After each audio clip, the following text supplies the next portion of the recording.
What kind of modeling? Hello. Character modeling. We are live. Oh, fun. Hello. Hello. How's all y'all lives doing today? All Yeah, right. we are live.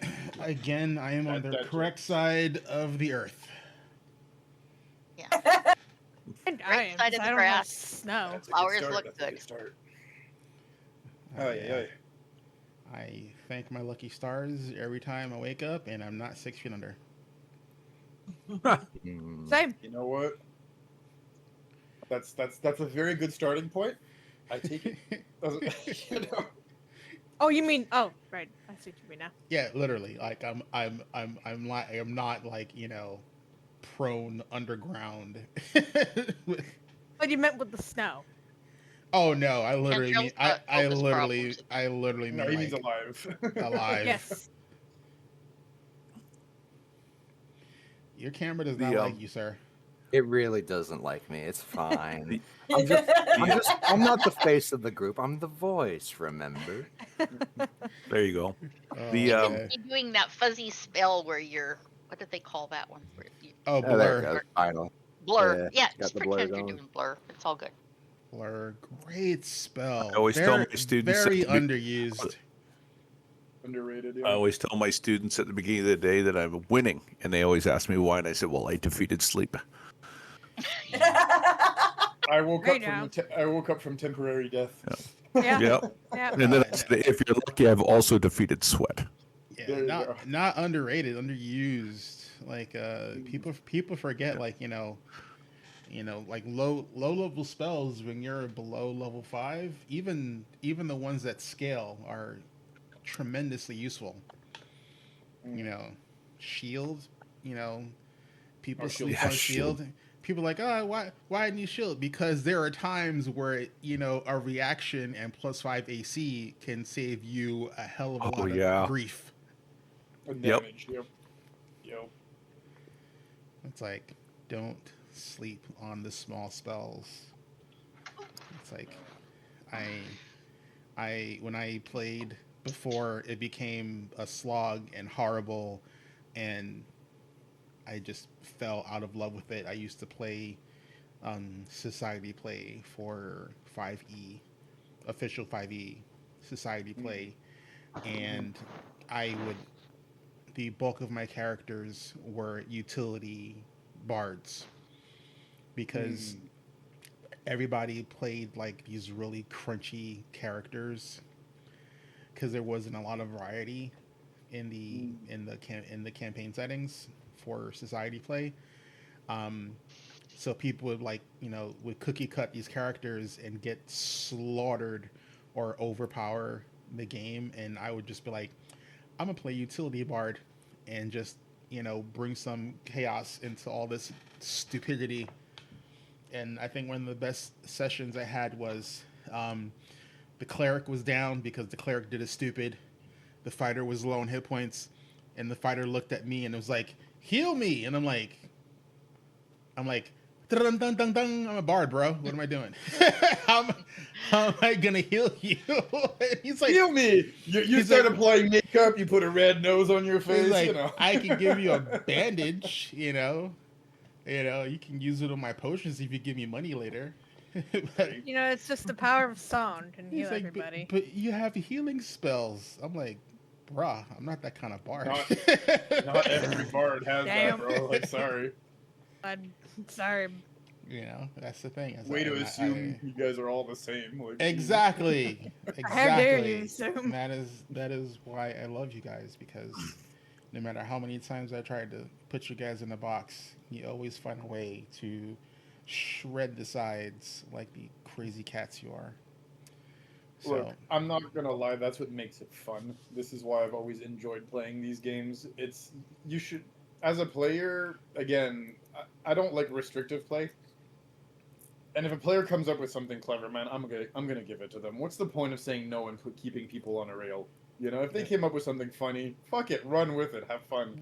Rule of cool. Yo. Alrighty. The whole reason people play this game is to have fun. It's not to argue about rule sets. Like, come on, man. As a GM, my answer is like 99% of the time it's yes. And if it's no, it's not no. It's how can we find a way to make it work? Yep. Yep. And why All did right. Shima disappear? Where did Shima go? Who, what? Interesting. Jim is Hold on. right here.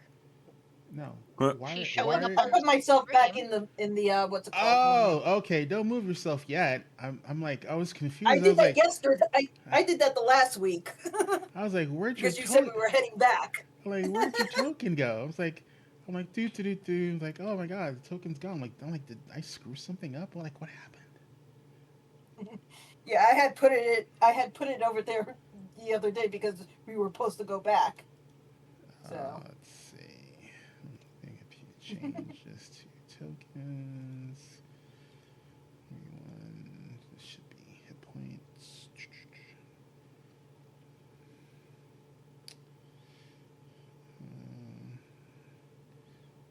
Here we go. Hit points.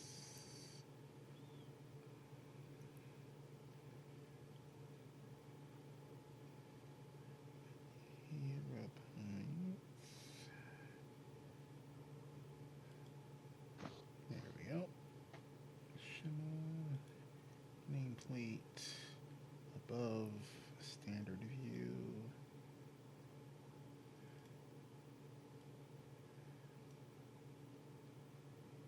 Okay. oh, Good. that's cute. All right. Now I can see stuff the way it's supposed to be seen. All right. So let me do this for our audience. So where's that?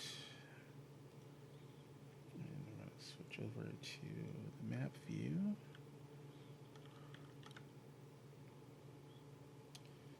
Okay. Perfect.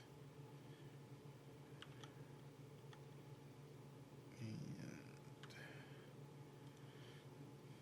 escape, and then turn this on, and then turn you low so there's some background music, because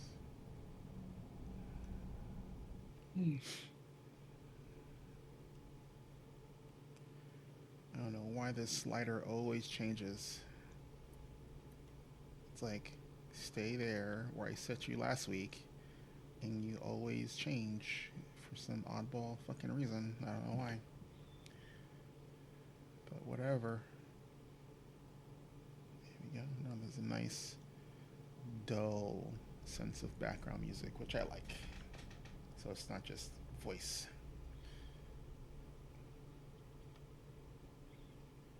Okay. Yeah, blink. You guys are good. Alright, so we're taking you back downstairs because we're leaving. People are going to see some weird stuff. That's okay.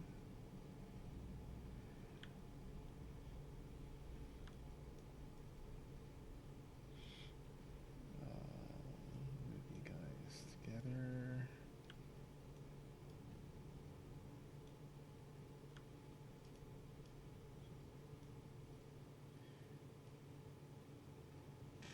And you're back in the hallway. Blink.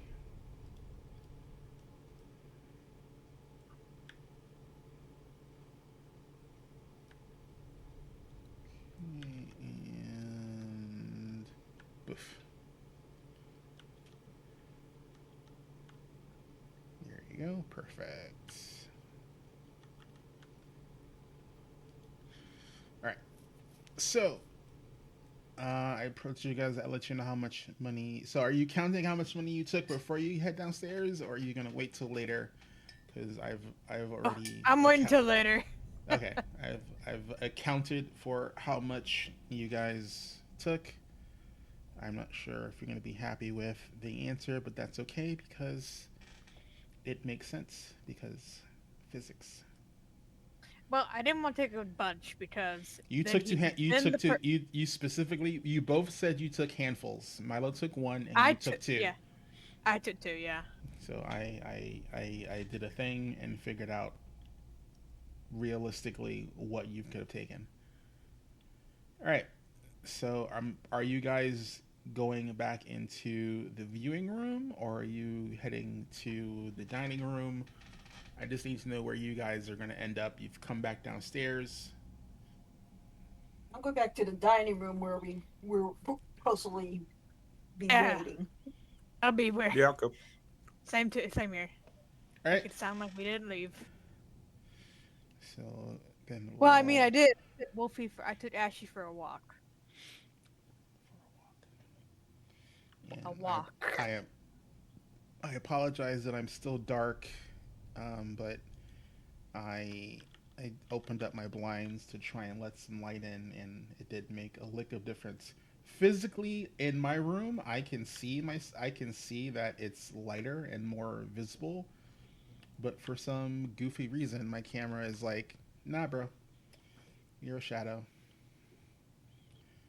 So I The apologize. shadow went with you. I apologize. All right, so switching to the other half of the team who are in the viewing room. What are you guys doing? We know that we last left off with AO getting a rather disturbing vision of a young child wailing and this individual dying. Or at least the vision of this person who he was seeing through their last moments was this sullen-eyed, white-haired child coming through their front door, and then them like no longer being with us. Everything went black. Yes. Or went dark. Yeah. So first things first. While the other half of the gang effed off to check the rest of the house, Ao. I mean, first of all, suspects that this kid was a banshee of some kind. That's the logical conclusion they would have come through from, creatures screeching and something dies. It might be something completely different, but that's the logical conclusion they would have gotten to with what they know. Okay. I don't know if you want me to make a roll to confirm whether or Nope. not they can make that I logic. am perfectly happy with you making that jump in logic. Okay. Just don't want to meta, but I mean, normal assumption that anybody would make is first, normal assumption anybody with any form of lore would make is just, yeah, that's probably a banshee of some kind. Might be wrong, but you know what? That's the whole point, right? So that being said, I will, while the others are gone, talk to those who have remained with us and say that, I had a vision touching the body. And what I'd like to do, if possible, I'd like to grab a piece of paper from my bag and just, with a piece of charcoal or something, and just kind of sketch what I saw instead of verbalizing it. So you tell them you had a vision?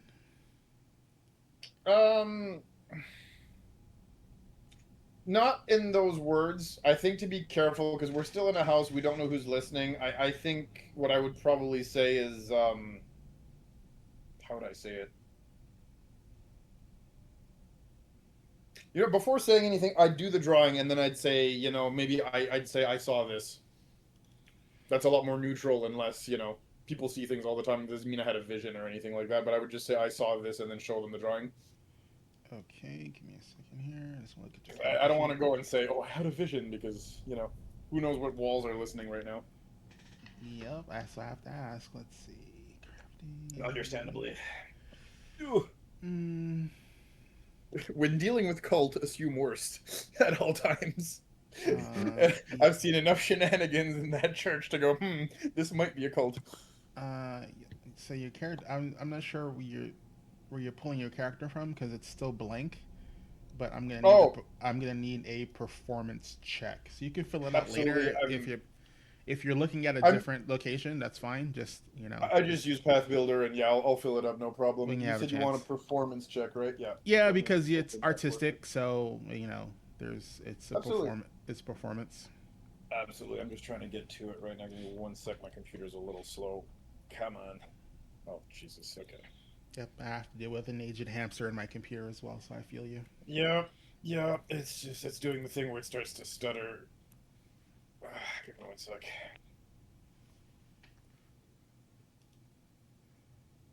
Really sorry about that. I'm having a small technological issue.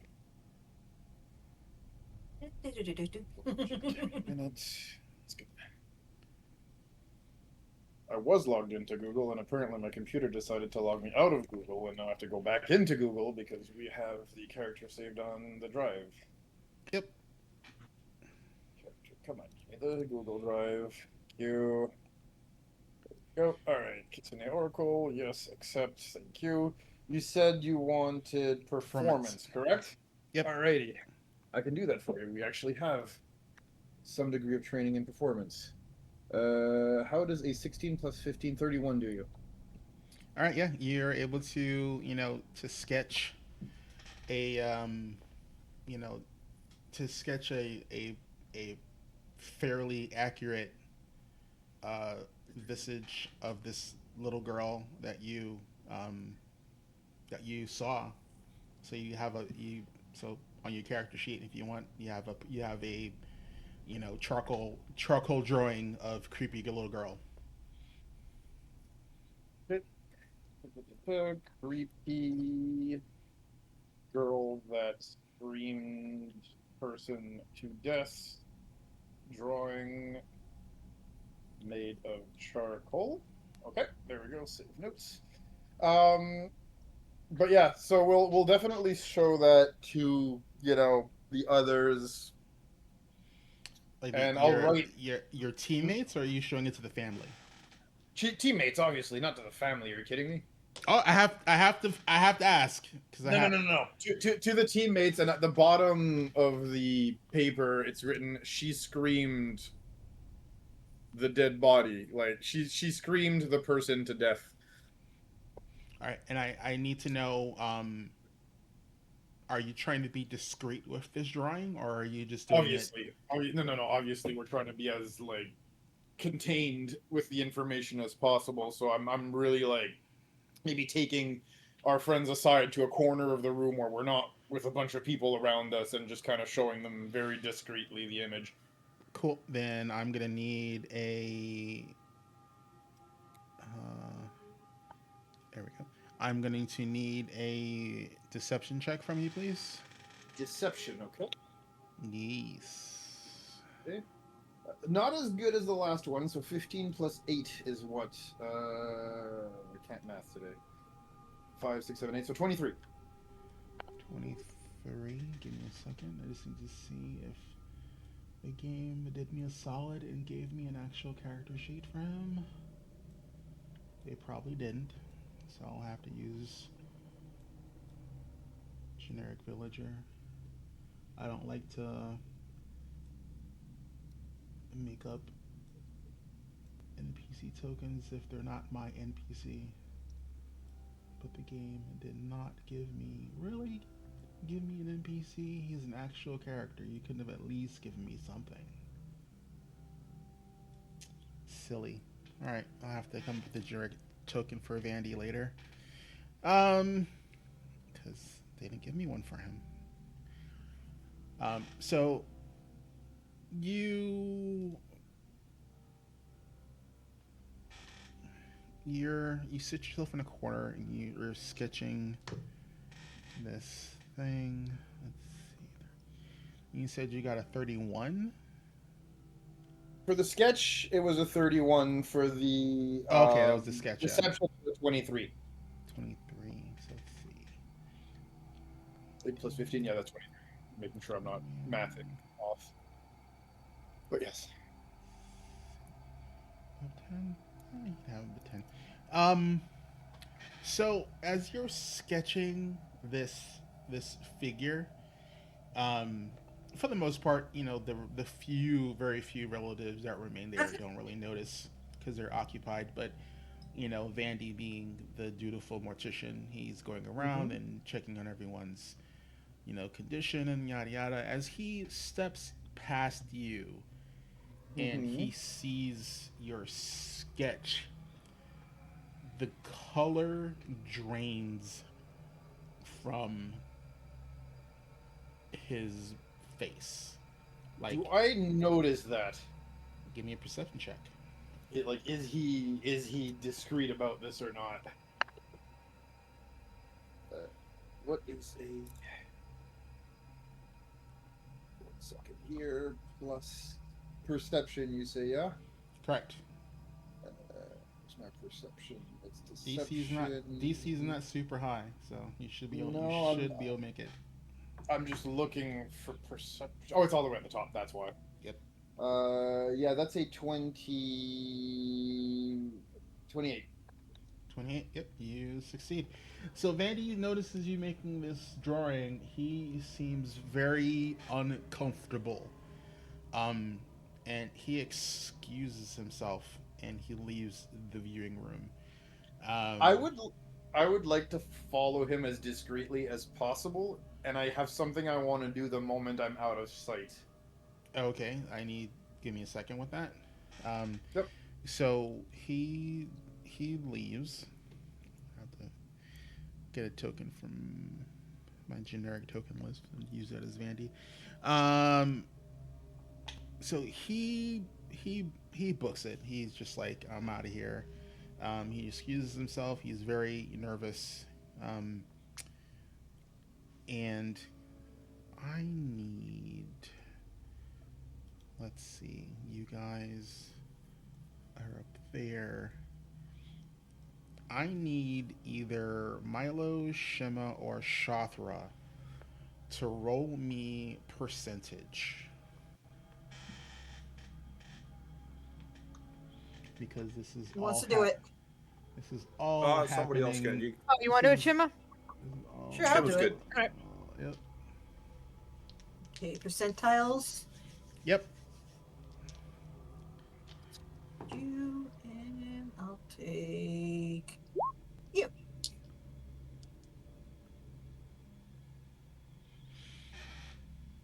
$36. Okay.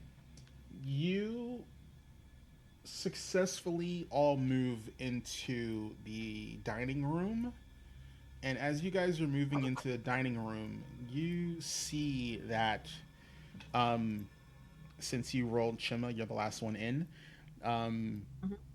The door leading into the hallway is opening as you guys are walking back in, and you see a very distraught Opera Vandy go upstairs.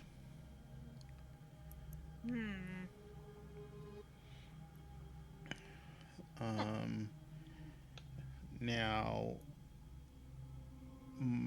Ao, what are you planning on doing? I'd like to come out of the room and into the hallway as well. Right? If I've lost sight of them and he's already gone upstairs and the others are still like coming into the room, I might ask them if they've seen in which direction he went. If that's doable. Okay. I think Shima would be able to answer that one. Alright, so people may recognize this token, but I am using the old token for Mayor Aber as Vandy. Just because it's like, distressed looking old guy. They both have the same exact look, so it's like, that works. That works. The wide eyed, like, Yep. Yeah, All right. So he's going there, and then you're stepping out. Are you stepping into the dining room, or are you stepping out? Well, which way? Oh, he went through out this way. That's an open. Yeah, he went here and then out this door to go upstairs. So I would probably end up doing this way, and when I get to this door, I'd listen through the door to make sure that his footsteps are not being heard anymore. That he's far enough that I can come out of the room or into the hallway, And when I do cross there, I don't know if other people are still there or not. All right, give me a second. Or if I'm alone in that hallway when I cross through that door. Adjust the map so people can see. All right. So he's gonna head upstairs. So you're tailing him, right? Yes. All right. So I'm going to need a thievery roll from you. Ooh, that I'm not as good at. Okay, let's see here.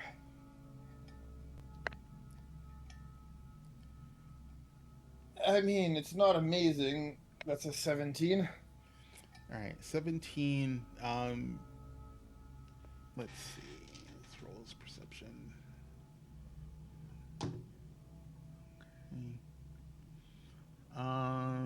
So he noticed, and Shima, since you're at the door and it's not closed, you completely overhear all this. He looks back at Ao and he goes, please, excuse me, I have to compose myself. Not feeling very well all of a sudden. So, please enjoy dessert. If you wish to mourn with the family, you can go back into the viewing room. I'll 1 minute. back. Sorry. No, don't mean to bother you, but I have a bit of a pressing need. Do you know which way I should? And Ao kind of points in all sorts of directions at the same time. Because he's in his old soothsayer lady disguise right now. Mm-hmm. And he's like, oh, the facilities. He points to this door here, and he tells you, Okay. end of the hall towards your left. So thank you so much. As you're walking, it would be here. It would be the bathroom. We're gonna head in that direction, but we're not gonna go far. Probably like around here, really. Once I get there, is there anyone around here? There, no. Okay. I have to ask this. Because my brain is old and I don't remember from last session.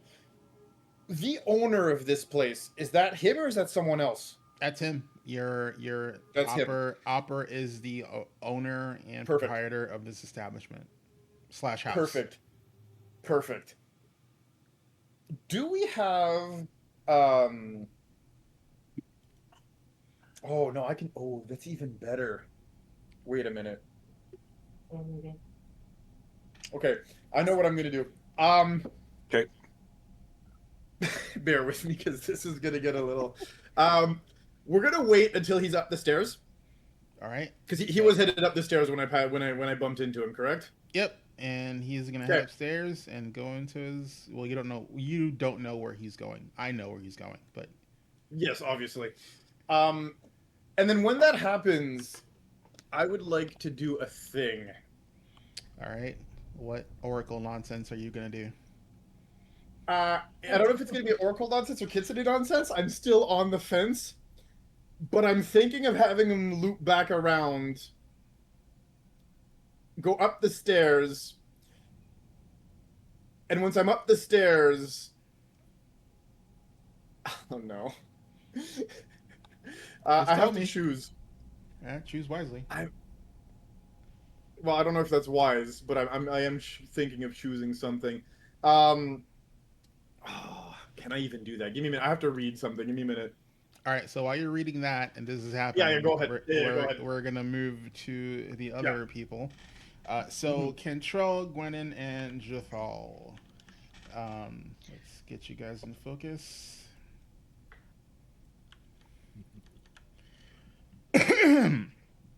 All right. So you see.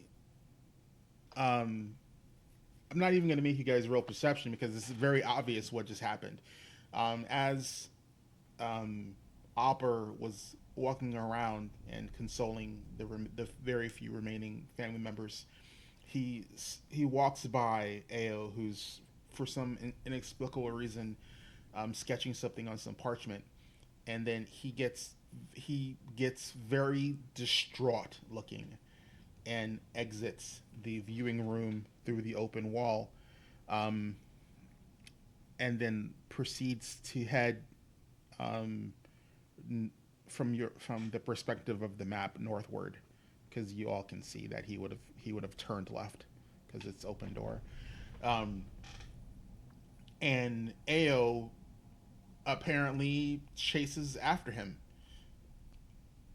Let's start with Cantrell. I hesitate for a moment, like,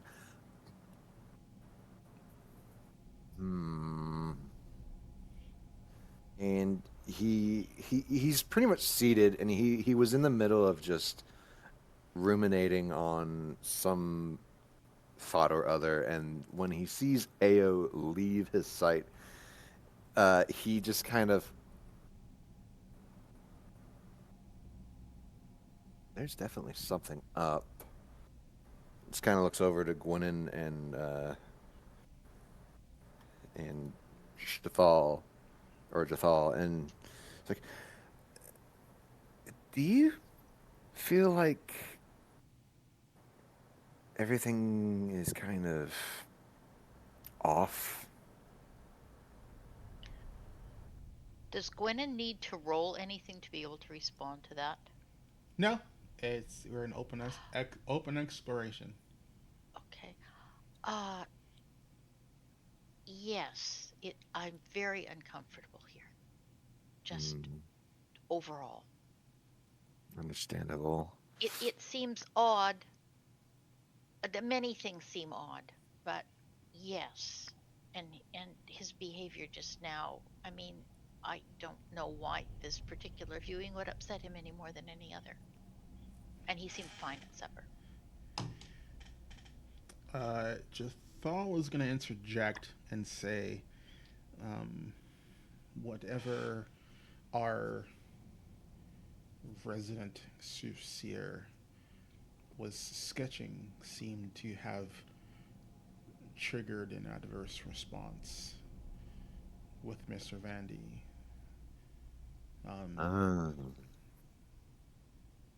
I didn't see what they were drawing, but whatever it was, it definitely disturbed him.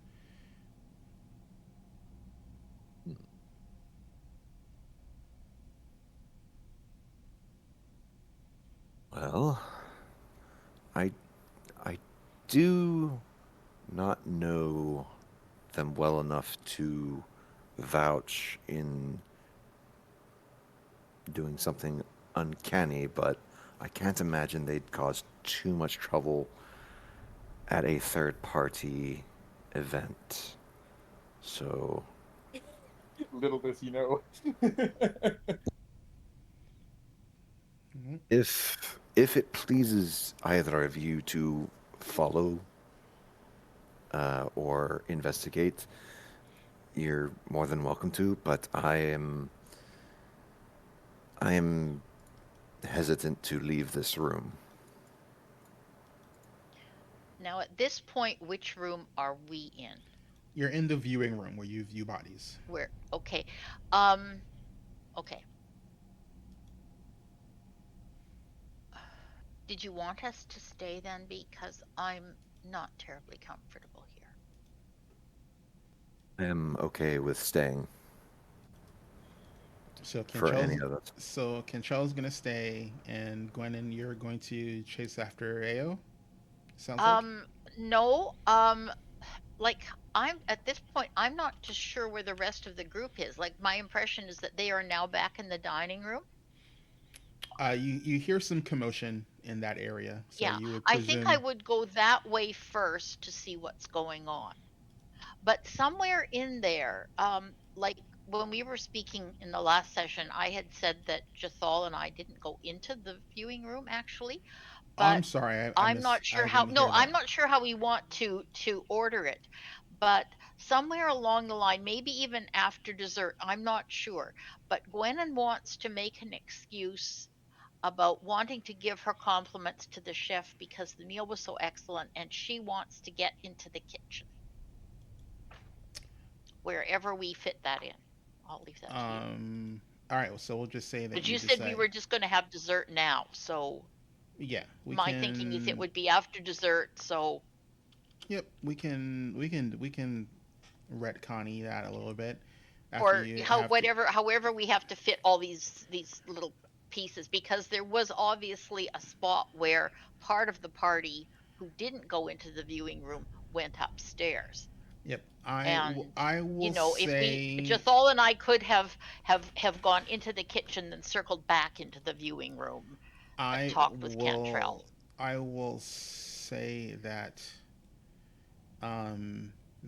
You have a as Vandy was walking around talking to people, you ask if would be all right to go to the kitchen to possibly talk to the butler or maid, whoever made the meal, just to pay compliments.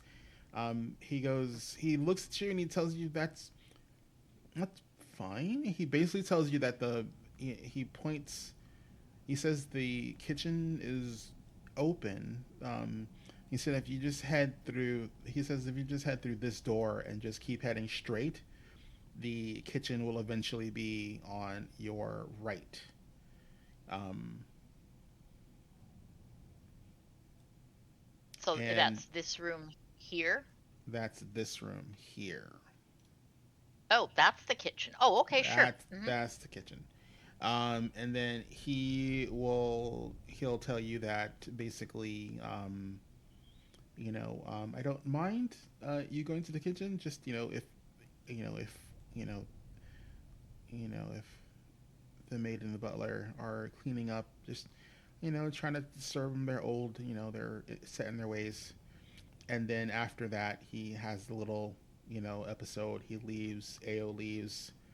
You have your conversation with Cantrell. And I presume at that point you're going to want to head over to the kitchen. Yeah. All right. So move yourselves here. And I assume that Jathal will just come with me. Of course, he will come with you. He's not going to let you traverse his weird house alone. Okay, so I'm gonna be, I guess, in the kitchen here then. Yep. Here. Give me a second. I'll put you guys at the actual the front of the kitchen. Okay. Yep. I'm having trouble maneuvering my character to make it sit in the This doorway of because the kitchen. because your tokens Oh. are smaller than the grid size of the map. So if you hold Alt, you can discriminately move there the we are. token Okay. where it doesn't snap. Okay. Because it's going to snap to the upper right automatically because that's where the grid line is. Okay. It's just you guys aren't 5 foot, and it's because multiple people are walking around the house. I need to make your tokens proper sized. So Kentrell stays. Are you doing anything specific, Kentrell, while you're in that room, or are you just gonna?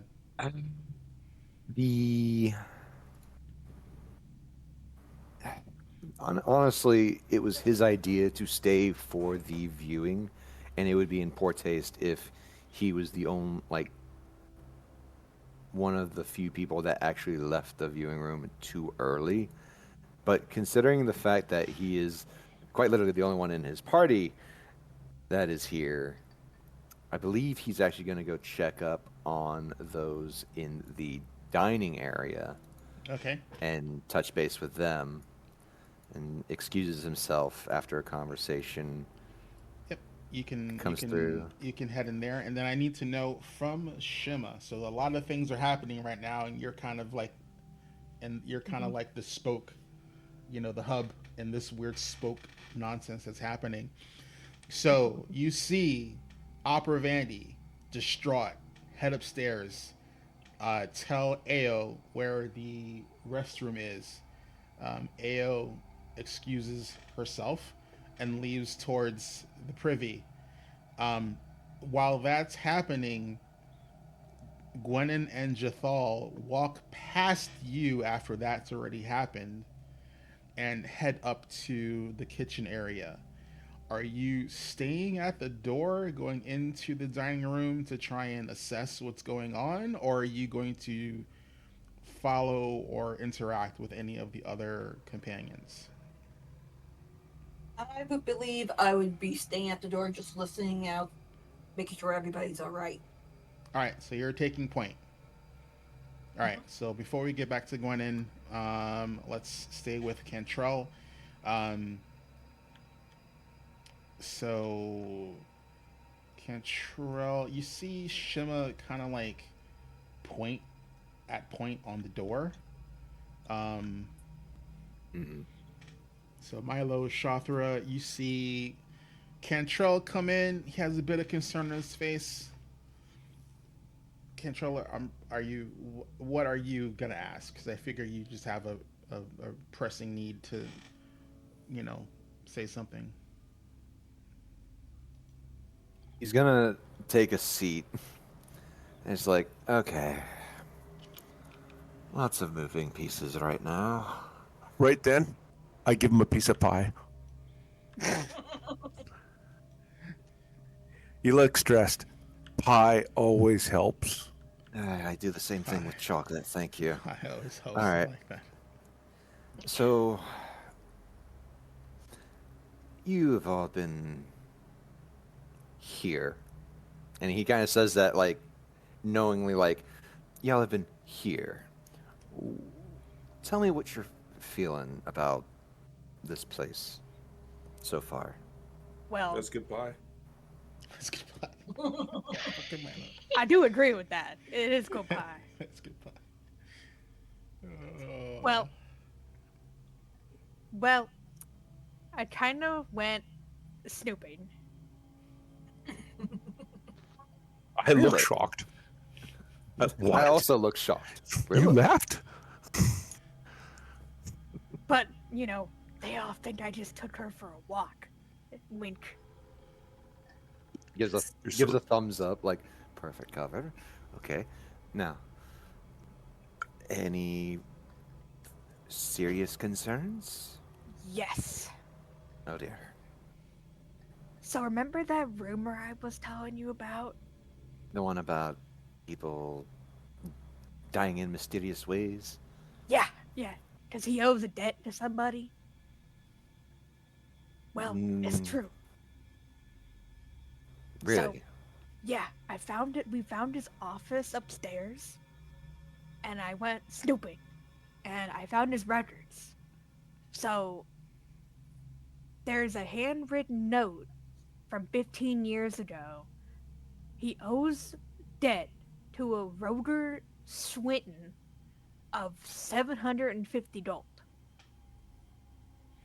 Now, if I owed that kind of money, I'd probably want him dead too. But 10 years ago, there was a delay in payment because the family died. And they died from a farming accident. Well, no. Let me correct you. So Roger died in the farming accident. Oh, sorry. Yeah. Roger died in the farming. I wrote my notes down. Yep. Roger died in the farming accident. 3 months after that, the wife and daughter died due to plague. Yep. And then, But there was one left. And then about 6 months after that, the son fell off a bridge, and bridge. drowned after a drunken escapade.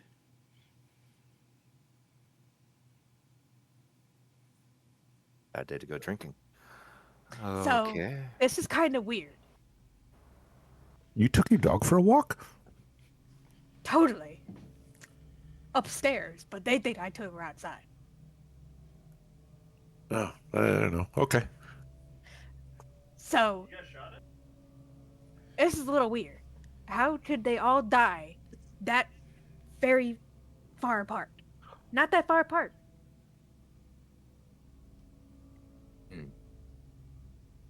So we already have, Bad luck. yes, cannot be truly confirmed on the debt. The He never paid it though. did never pay it. That's why he's always nervous. He's thinking that something might be coming back to bite him in the butt, so to speak. Well, he thinks he's being haunted. I think that's a little crap. Yeah. but Okay. it- Maybe I'm stepping out of place, but why don't we just go ask him?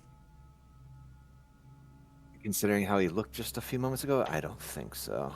Not tonight. What happened? Well, Ao, in their guise, was giving their respects, and after doing so, started drawing something. Not sure if it's completely related to Second. what happened, but that is when they started looking disheveled and haunted themselves, aghast, maybe, and basically excused themselves. And then Ao went to go follow. I'm not sure where it went from there. And now Gwynnon and Jathal are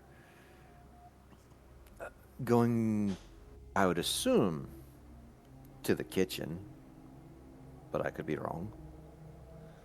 We should get. This is the perfect time to talk to him because he is weak. But I suggest we send Gwennon. I'm on it. I'm ready. If we send Gwennon, she's such a kind soul, and I think she would seem very empathetic, and I think that he might open up to her. I mean, he's gonna look at me and, I'm a dick. Okay, fair enough. So he's probably not gonna he's not gonna talk to me, right?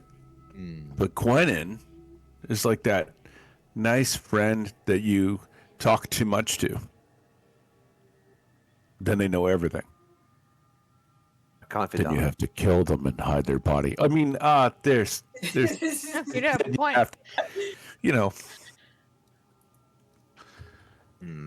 But I don't know. It's up to you. I don't know Gwennon that well, but she seems like super kind. It's true, but I don't like forcing hands, so persuading someone is so much better. Maybe Ao Listen, can get something out I'm of not out of the suggest- guy. I'm not suggesting that we force anything. I'm suggesting that maybe we can ask Gwennon if she'll go check on him, since he is obviously in distress. Someone should go check on him and make sure that he is okay. If we happen to get good information at the same time, that's awesome.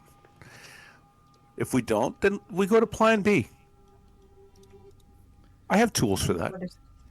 I am so in on that. We have a wolf. And I have a bear. Even better. Oh my god. Okay. But in all sense,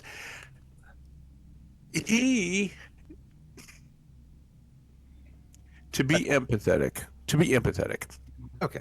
one of us can go and talk to him, and just, in all honesty, we should probably go make sure he's okay. Yes. Because if he's in that much distress, I'm suggesting Gwennon, but whatever, one of us should probably. I don't think I'm a good fit. They But have I think one of us excused should go themselves. check on him. They have excused themselves until we are done with our desserts. So I'm going to take my time with this pie. Me too. So, if you wish to help with the prodding and getting some information, I will not stop you. But I won't 'Cause be the one investigating and interrogating. Okay, fair enough. Above board, I have no idea where Ao is. That's fine. Neither do I. I'm up the stairs right now, about to explore Okay. the second floor, and I'm about to do the thing. So we will see what Alright. happens. So are Okay, you well, guys- since I don't know where Ao is, I'm gonna leave, go down the hallway toward the kitchen because you said she was going to the kitchen. Alright, And I'm gonna go you're to heading out. Gwennon. So you're heading out. So you have two choices. You can either head out the door Shima is watching, or that the maid and the butler came out this curtain with I'll go to the curtain. with trays of food. All right, so you're gonna go here. I'll leave you there. And I'm just gonna go talk to Gwennon and just very quickly, not a complicated thing. I'll just say, Gwennon, our host, is in a great deal of. Before you do that, I want to switch over to Gwen and Jathal because this is all happening Okay, fair enough. simultaneously. So All right. Gwennon, you guys go to the kitchen. I don't have tokens for them because they're ancillary characters. But the maid is there, older lady, very kindly, and she looks at you and she says, "Oh, is there something you need, Mom?" Oh, no, actually, everything was just so good. It was an exceptional meal. To be honest, I was quite taken aback at how good it was because um, our host had said that the country was in quite dire straits. So I certainly wasn't expecting something nearly so lovely. And I just wanted to give my um, compliments to the chef or the cook. Uh, well, um, Master Vandy, as you know, is the master of the Grange.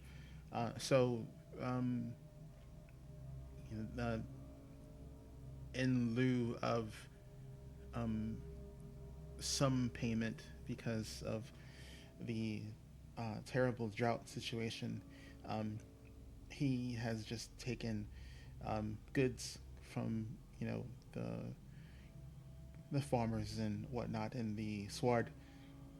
So he's been uh,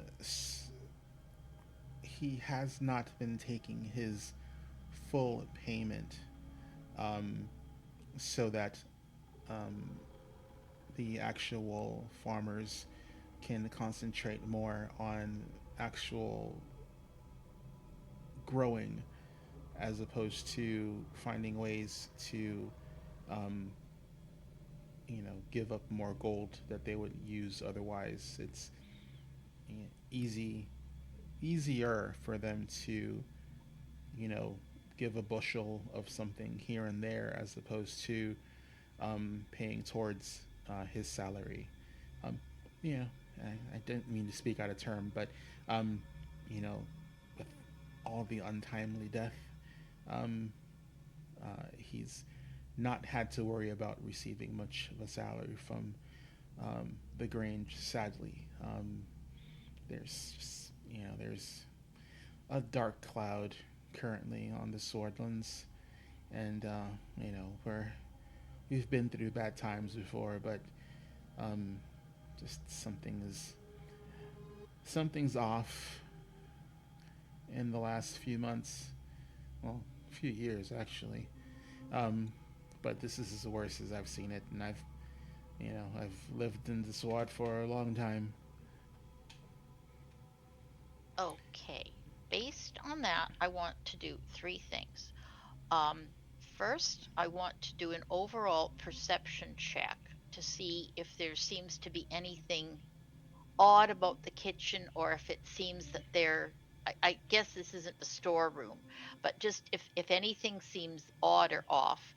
The other thing is there a cook? Or have the maid and butler put this whole thing together, apparently? Yeah, she's the cook.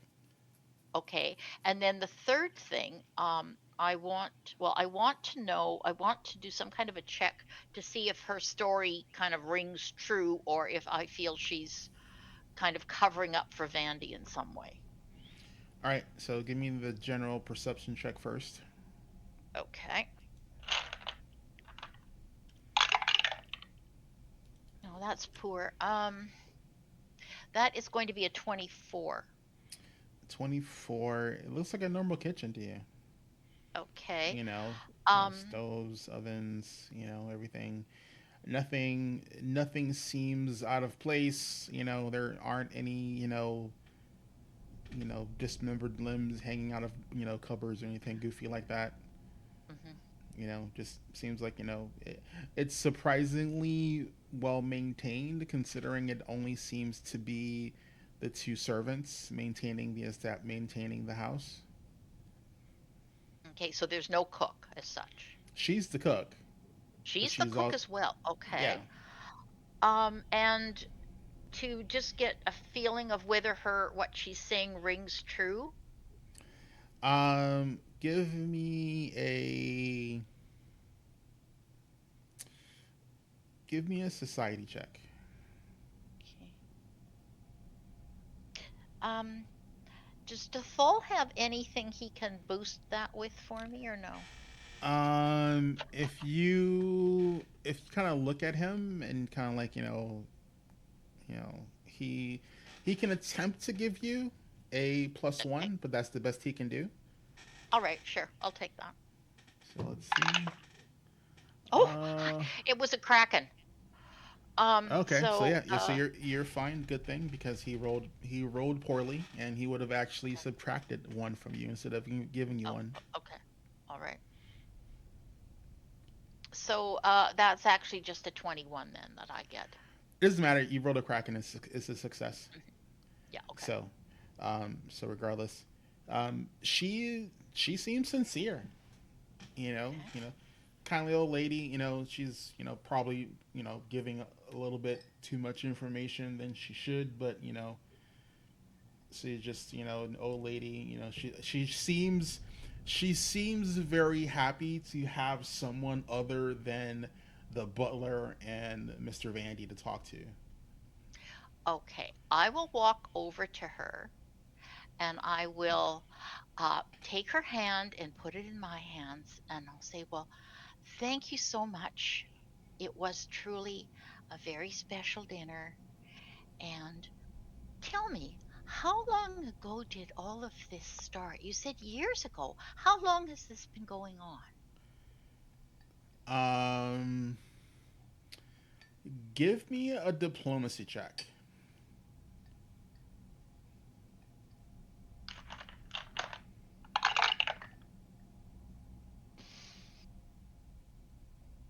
That's poor. And because Too bad it you, isn't. Too bad it isn't performance. Um, well, I will tell you before you tell me the roll, that because you did a Kraken with the society check previously, I will give you a +2 circumstance bonus to this check. And if you feel it might not be successful, you can use your hero point. which is exactly what I'm going to do. Uh, Waste of a hero point. Okay, so that is 5, and you're giving me a +1, and if Plus it's two. diplomacy, +2, so that's 7, and 2 is only a 9. Yeah. She looks at you and she just like, I've said too much. Um these things, some of them touch rather close to home, and it's not my place to say. I do apologize, but um, if you all want more dessert, or if you're done, I will clean the dining room, and then as soon as Master Vandy says it's okay, I can prepare um, your bedrooms for the night. But no, it's let's just say it's been several years, at least, a decade. Things have been kind of unwell in the area, and that's as much as she's willing to give you. And Okay. then she So she I starts will. making her way out of the kitchen with a cart to apparently clean out the Okay, and I'll say, the dining oh room. no, no, wait, wait. Jathal and I came before dessert. We haven't even started ours, and everyone is lingering over the pie. It's so good. We may have seconds, so give us a few extra minutes. All right, she'll wheel the cart back over, and she'll go back to tidying up in the kitchen. At that point, you see Milo um, at the entrance to the kitchen here, and he sees you, and he approaches Milo. And he's muted.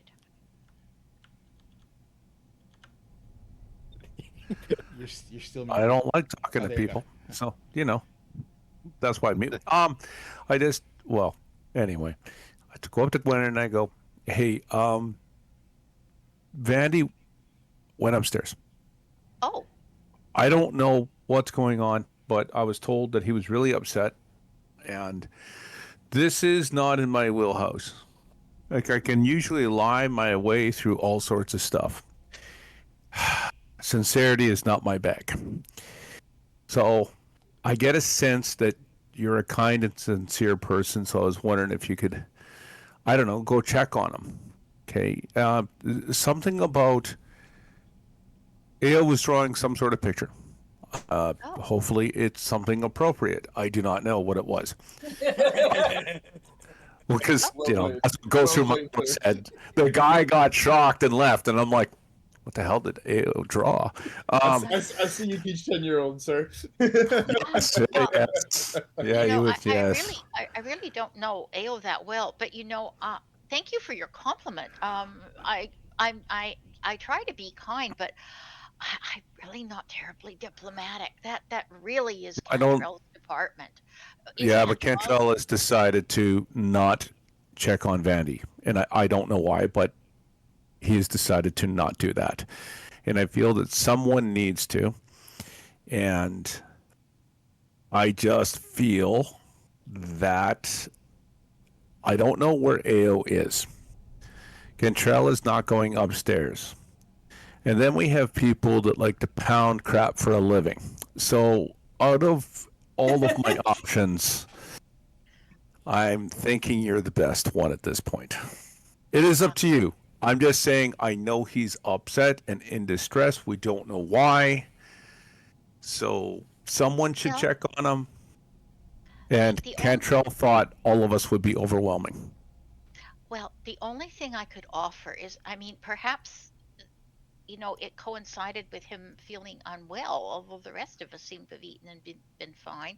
But, you know, maybe he's just overwhelmed with nervousness with the viewing and all these guests and us coming. I mean, maybe it's a physical thing. If and I could check and see if he requires healing. That I could do for you. Yeah, that anything that you can do to help. Um, if you want to, I can come with. I'm not going to say anything, but I see that your trusty companion is with you as well. So if Uh, I can just And go back to and when you eating say pie. that, just Jathal just kind of whispers always. Yeah. So I uh, can. I think it might be better if, like, we didn't all go upstairs, but it. I will leave that to your sound judgment. Okay. I resist the urge to break into a chorus of me and my shadow, and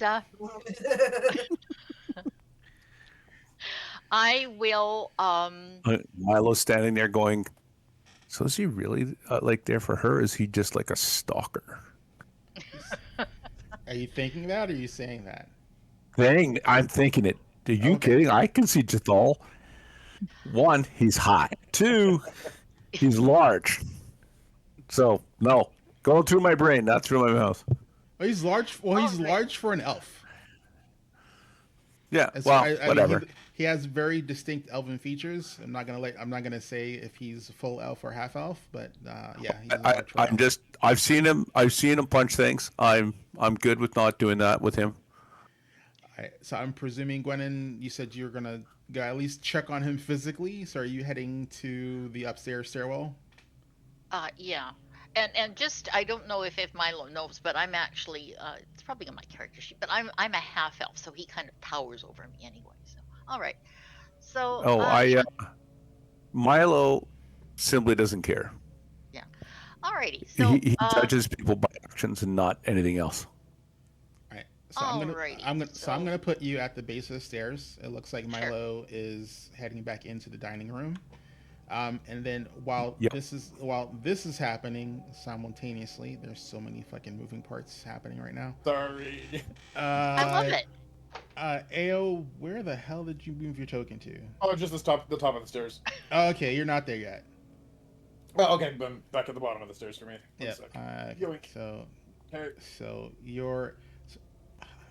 What was I? So because you're already past this door, so I need to know specifically. Let me go over here, adjust this.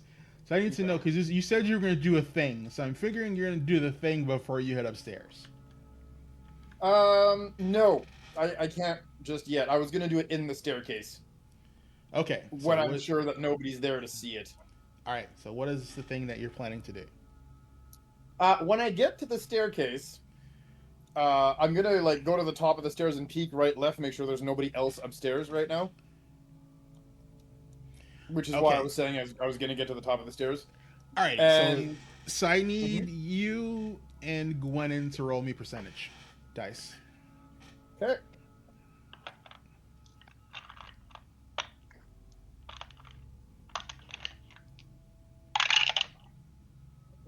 Ten. Where's the D10?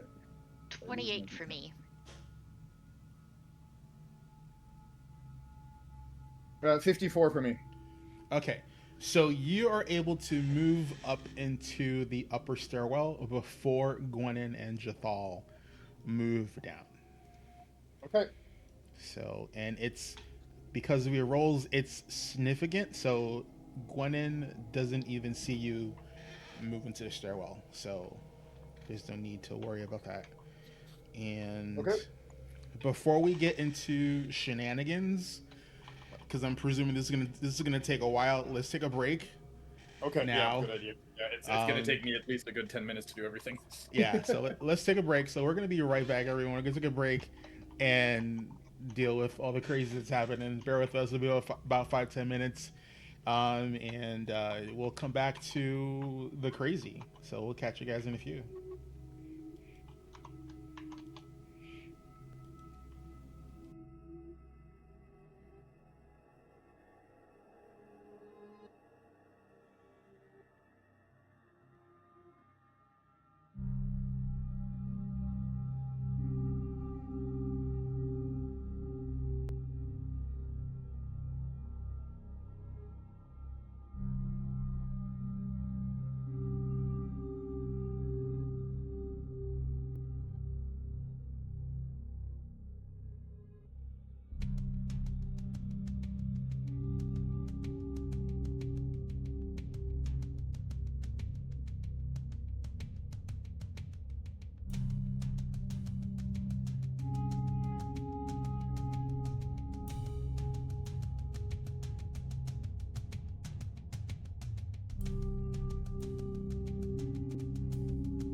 and then what they do is they clip it together, and then they we're live. stitch it all through it.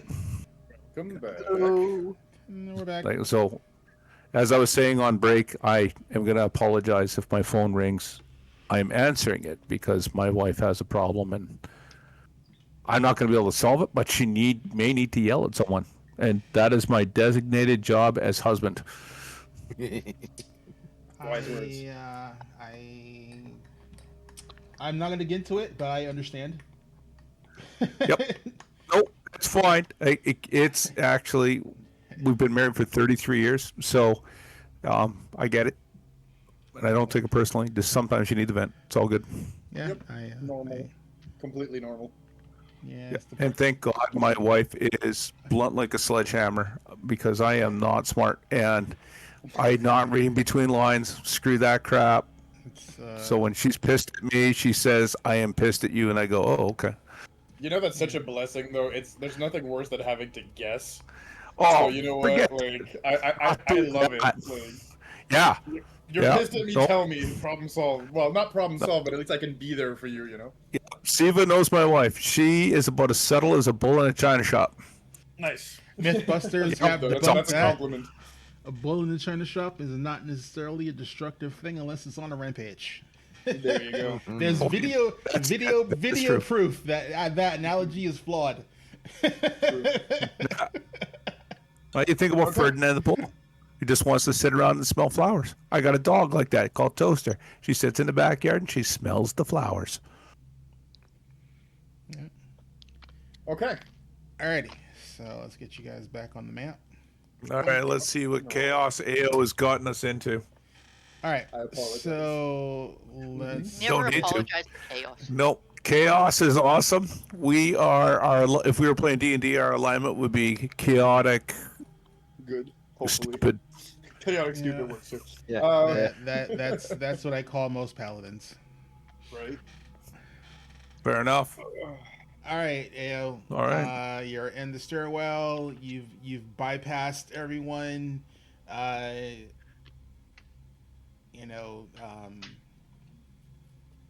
Opper is in his office, as far as you can tell. Give me a perception check. I'm gonna actually use one of my focus points here on top of that, if we're talking about the same thing. Well, I want to give you a chance to see if you can figure out where his office is. That's what I'm saying. Hear me out. I'm gonna use scholarly recollection. When I attempt a perception check to seek someone out, or I attempt a skill check to recall knowledge with a skill I'm trained in, I do a small prayer, and I'm blessed to find that my deity gave me just the right bit of information, or the universe in this case, just the right bit of information for this situation. I'm going to roll the triggering check twice, and I'd like to know which way he went or which door he went through. Okay, what's the triggering check? Does it? Well, Is there? It's when it's for a perception check to seek something or someone. Okay, so make your perception check. Okay. It's just, it gives me advantage, basically, on it. All right, gotcha. 15 plus 15, I believe. So that's 30 on the first one. The other one's lower, so 30. All right, yeah, that's good enough. I don't know if you ever played Once Human, but there's like the game has this interesting quest marker system where this red spectral butterfly like leads you towards where you need to go. In your case, since you're a kitsune, it's not a butterfly, it's a wolf, and this like little tiny doll-sized wolf just kind of and it's obviously ethereal to you, like it's not of this world, and you see it just run up the stairs and into this door. Perfect. It helps if I'm actually on the map and not in OBS. I'm gonna do a few things. As I'm walking towards the door, I'm gonna cast ventriloquism on myself. Okay. So for 10 minutes, I can make my voice come from anywhere within 60 feet of me. Oh, shit. And as I keep walking, I am going to use my kitsune feet, where I can change shapes into anything or anyone that I want, and I will take the shape of the dead body that is downstairs in the coffin. Oh, my God. Okay. So whose voice are you trying to emulate? I'm not talking right now. Okay, so you're good. So you're gonna make up a I'm voice. just I'm prepping for when I go through the door. Oh, okay. I'm literally prepping for when I go through the door. Okay, give me a second. I just want to make sure I have this spell pulled up so I can take a good look at it. You said Yep, which one? Ventriloquism. Yep. Do you want me to copy paste it for you? No, I have Archives of Nethys. You have I it? can Even faster. Okay. I can pull it up. So let's see. Next version. Let me speak. Any other words? Localization. Seems to originate from somewhere else within 60 feet. And you can change that apparent location freely as you vocalize. Any creature that hears the sound can attempt to disbelieve your illusion. It is a spell. I'm presuming you don't have this heightened, so you're casting it at first level. Yep, just to give myself 10 minutes. It's the first 10 minutes of shock anyway that are gonna count here. All right. I'm not gonna. It says it originates from somewhere within somewhere else. Because it says Within 60 feet somewhere of me, yeah. and not anywhere, I'm gonna say it's within 60 feet of your visual acuity. Yes, correct. I thought it was 60 feet from me, basically. Yeah. And Well, it's no, it's a because buff that lasts. Cause the duration's I- 10 minutes, so I figured it was. Yeah. Because I can change so- that location freely as I vocalize. So correct me if I'm wrong. I'm reading it as 60 feet from me, anywhere I can make the voice appear, and I can change that location as I see fit, and it's a 10-minute buff. Yeah, as like wherever Right. it's centered on you within 60 feet, you can make that Correct. make that sound appear. Correct. Okay. So currently it would be anywhere in that hallway. Yep. Perfect. Okay. So. Now give me a minute. And All right. and you're currently disguised as the dead lady from downstairs. Correct. So. We're gonna. Oh no. We're gonna do a few things here too. Okay. We get to the door. So I'm putting the mask on you, so I know you're illusioned. And we're gonna kind of like throw our hood a little bit over our face. You know what I'm saying? Okay. And we're gonna open the door nice and slow. If the hinges are well oiled, I'm gonna use prestidigitation to make it do the creepy horror film like screechy door noise as we open the door. Oh God. Okay. Give me a second. Now he Alright. really will think he's haunted. All right. Oh my god, man. All right, so the door is not locked. Okay. Hopper didn't lock the door behind him. Yep. I rolled for that, and he didn't lock it. So you open the door. You're at the doorway. Let's see. So is there a save? So you haven't used the ventriloquism yet, correct? No, correct. I have not Okay. used the ventriloquism yet. All right. I just to make sure in my mind I have the order of events. So And for the disguise, unfortunately, there isn't, just because it's actually me changing my physical body shape. So I am effectively in the shape of the person. not an illusion. You're physically. So is it I am body? physically Is transformed it into that body person. or body and clothes? It's body and clothes. Okay. Actually, no, because I did say I had a hood. So for now, no, not yet. It's just the Okay. body. I'm just wearing my normal clothes with the hood over it. Okay, that's insanely powerful. All right. So Yeah, you. it's cracked, dude. It's fucking cracked. All right. So you step in, and I need to roll a will save for him because the dead body just walked into his fucking room. Now, are you keeping your face visible or not? No, it's not right now. The hood is over my face. I don't want to show him my face just yet. I want this to sound creepy and scary, but I don't want him to see the face just yet. All right. Let's see. Yep. Yeah. So you're there. Okay. Good. Making sure you're in the right spot.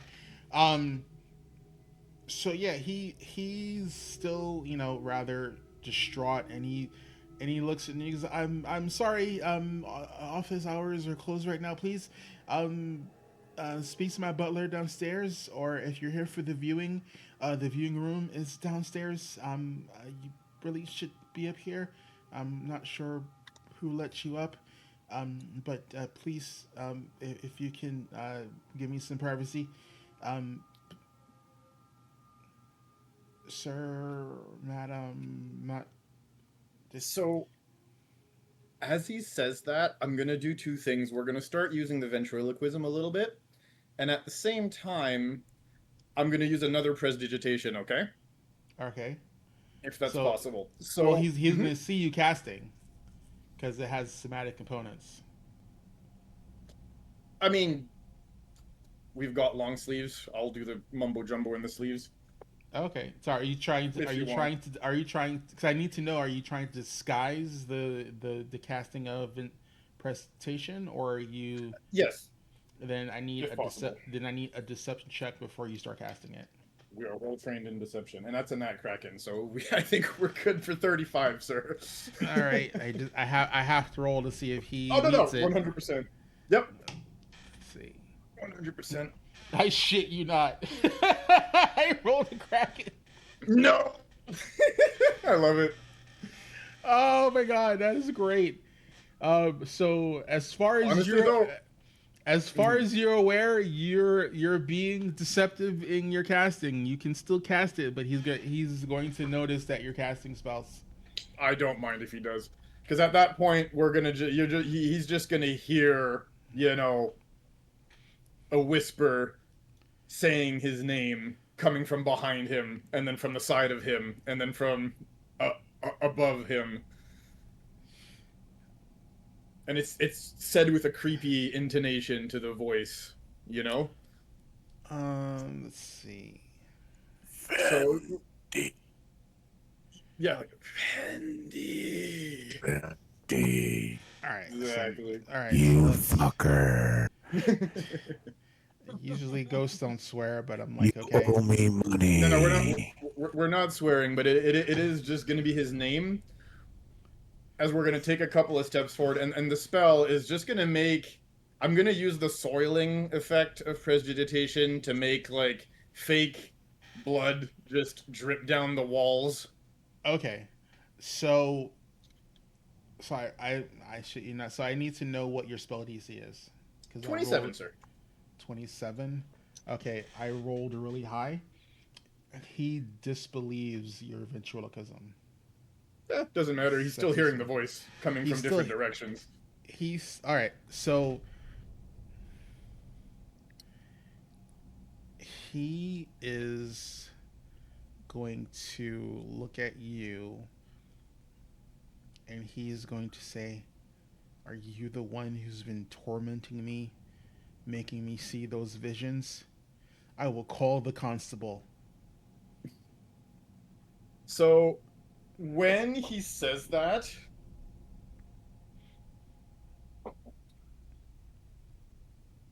I'm really sorry for that. We're gonna keep walking, right, with all these little effects happening and everything. And this is when we're gonna look, it's like slowly grab the hood, hood. right, that's hiding our face. Mm-hmm. And we're gonna just pull it back slowly as our character kind of straightens out to show the face. And we're, Now- we're now, gonna do just you- have do you- that whisper, that nondescript whispering voice again, and we're just gonna say, "You know what happened to me?" So I need to know, like, do you look just like the dead body downstairs, or do you look like an alive form? Like, Oh no, I'm not sure how your changed self like works. Do you like so you look like the way she currently looks in the viewing case? I have to do it that way because I don't think I've ever seen her alive. Okay. And when I saw the vision, it was in first person. So I think out of fairness, I would not make her look alive. I would make her look very much like the dead body alive, Okay. like moving. Okay. And there's no. All right. So there's no check to disbelieve. No, I am Uh, physically in that shape. I know. So I need to maybe see a how. performance role if he wants to believe that I'm acting like the person, but Let's see. So. So he steps up and steps back from his desk, knocking his chair over. Um, and he's like, and he. It's gonna change the mic a little bit. He's not looking at you. He kind of looks. He's kind of looking past you. Um, and he's like, "Now you're making me see new dead people. Is it not good enough tormenting me with others?" And he's like, and and he's just like screaming, like he's trying to, like, not priestly, but he's just trying to. He believes that you're some sort. He's talking to you like you're some someone else. sort of apparition, and he's trying to, like, convey to whatever possibly is controlling you to leave him be. Like, he's not acknowledging you like you're a physical thing in the room.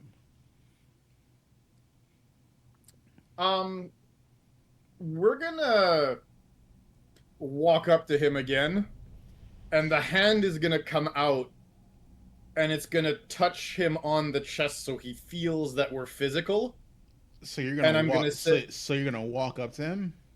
"Yep, if possible." Okay, so you're gonna walk. So you walk up to him.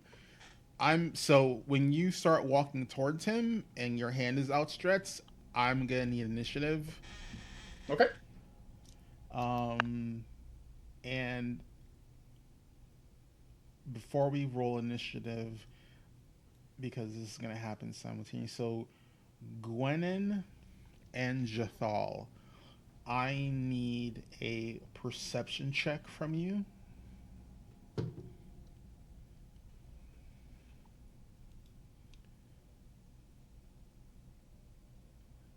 A lot of moving parts right now. So you don't hear it.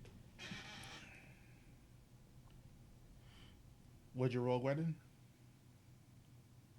36. Okay. And Shima as well. I need a. Is the door. So you're still listening behind the door, correct? Yes. Okay, so because the door is closed, I need a perception check from you, but with a -2. -2. Mm-hmm.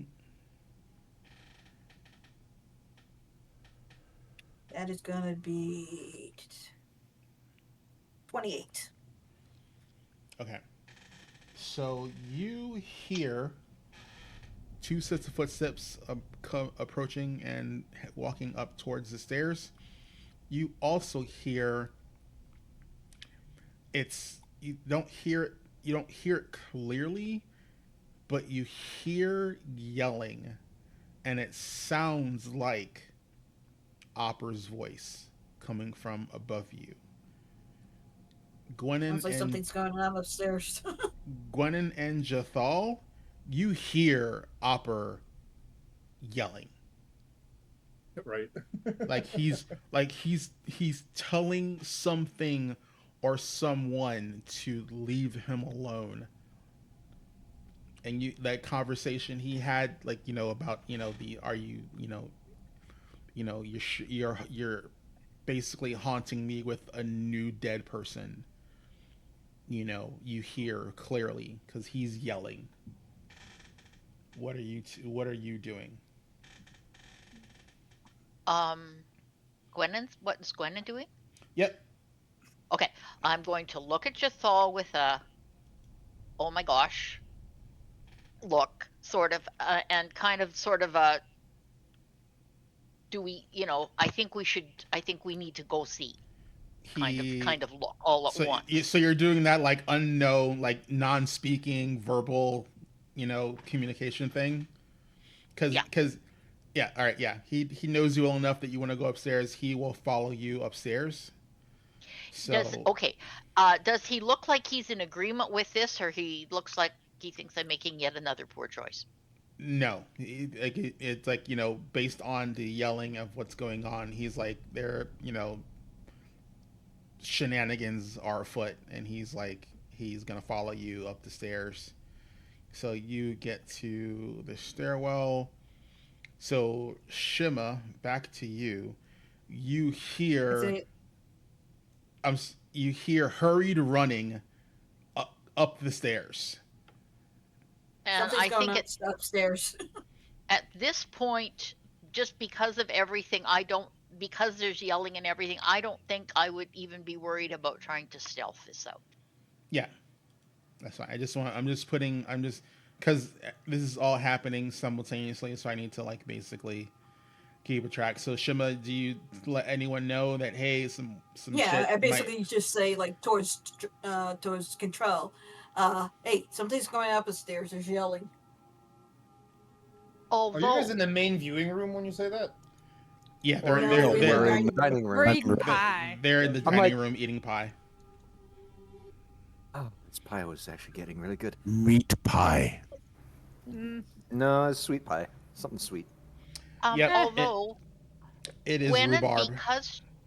because she can fly, right? Like she's got that fly thing. Hmm. I think I'm actually going to take a second to flip into that mode, so I'm not even actually running up the stairs. I'm going to just run up the Okay. stairs.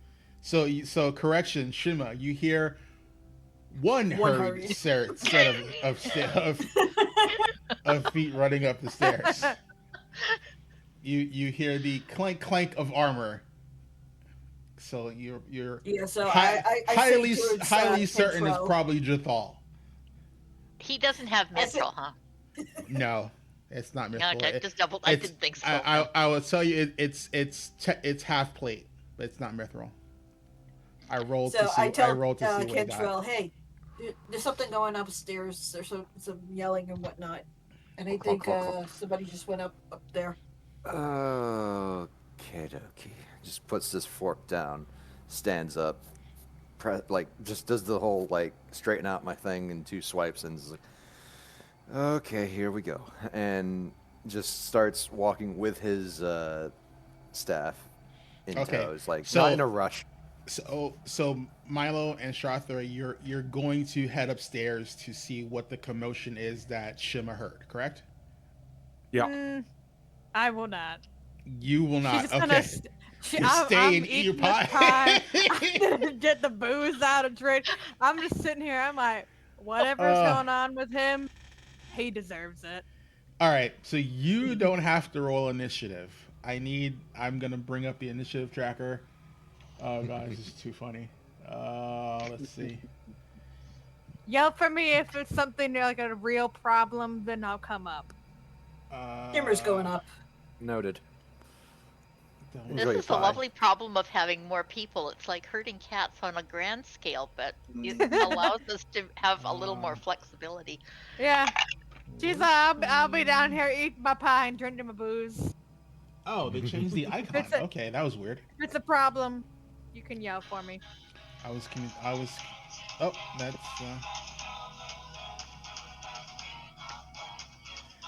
I know that fight scene. Yep, me too. I know that fight scene. Alrighty, so let's do this, and that.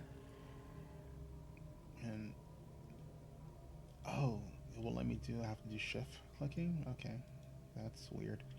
All right, and we will add turn, and that should bring. Yep, that adds you 3, and then I need to head over here.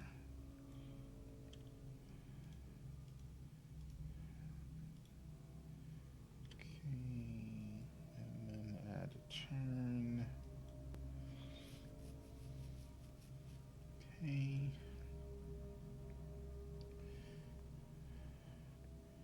Jathal, Eber. All right, rolling initiative for Jathal.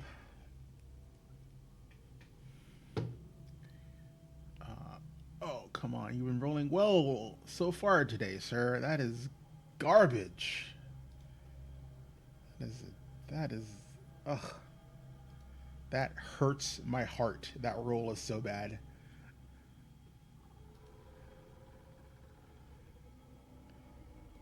Let's see.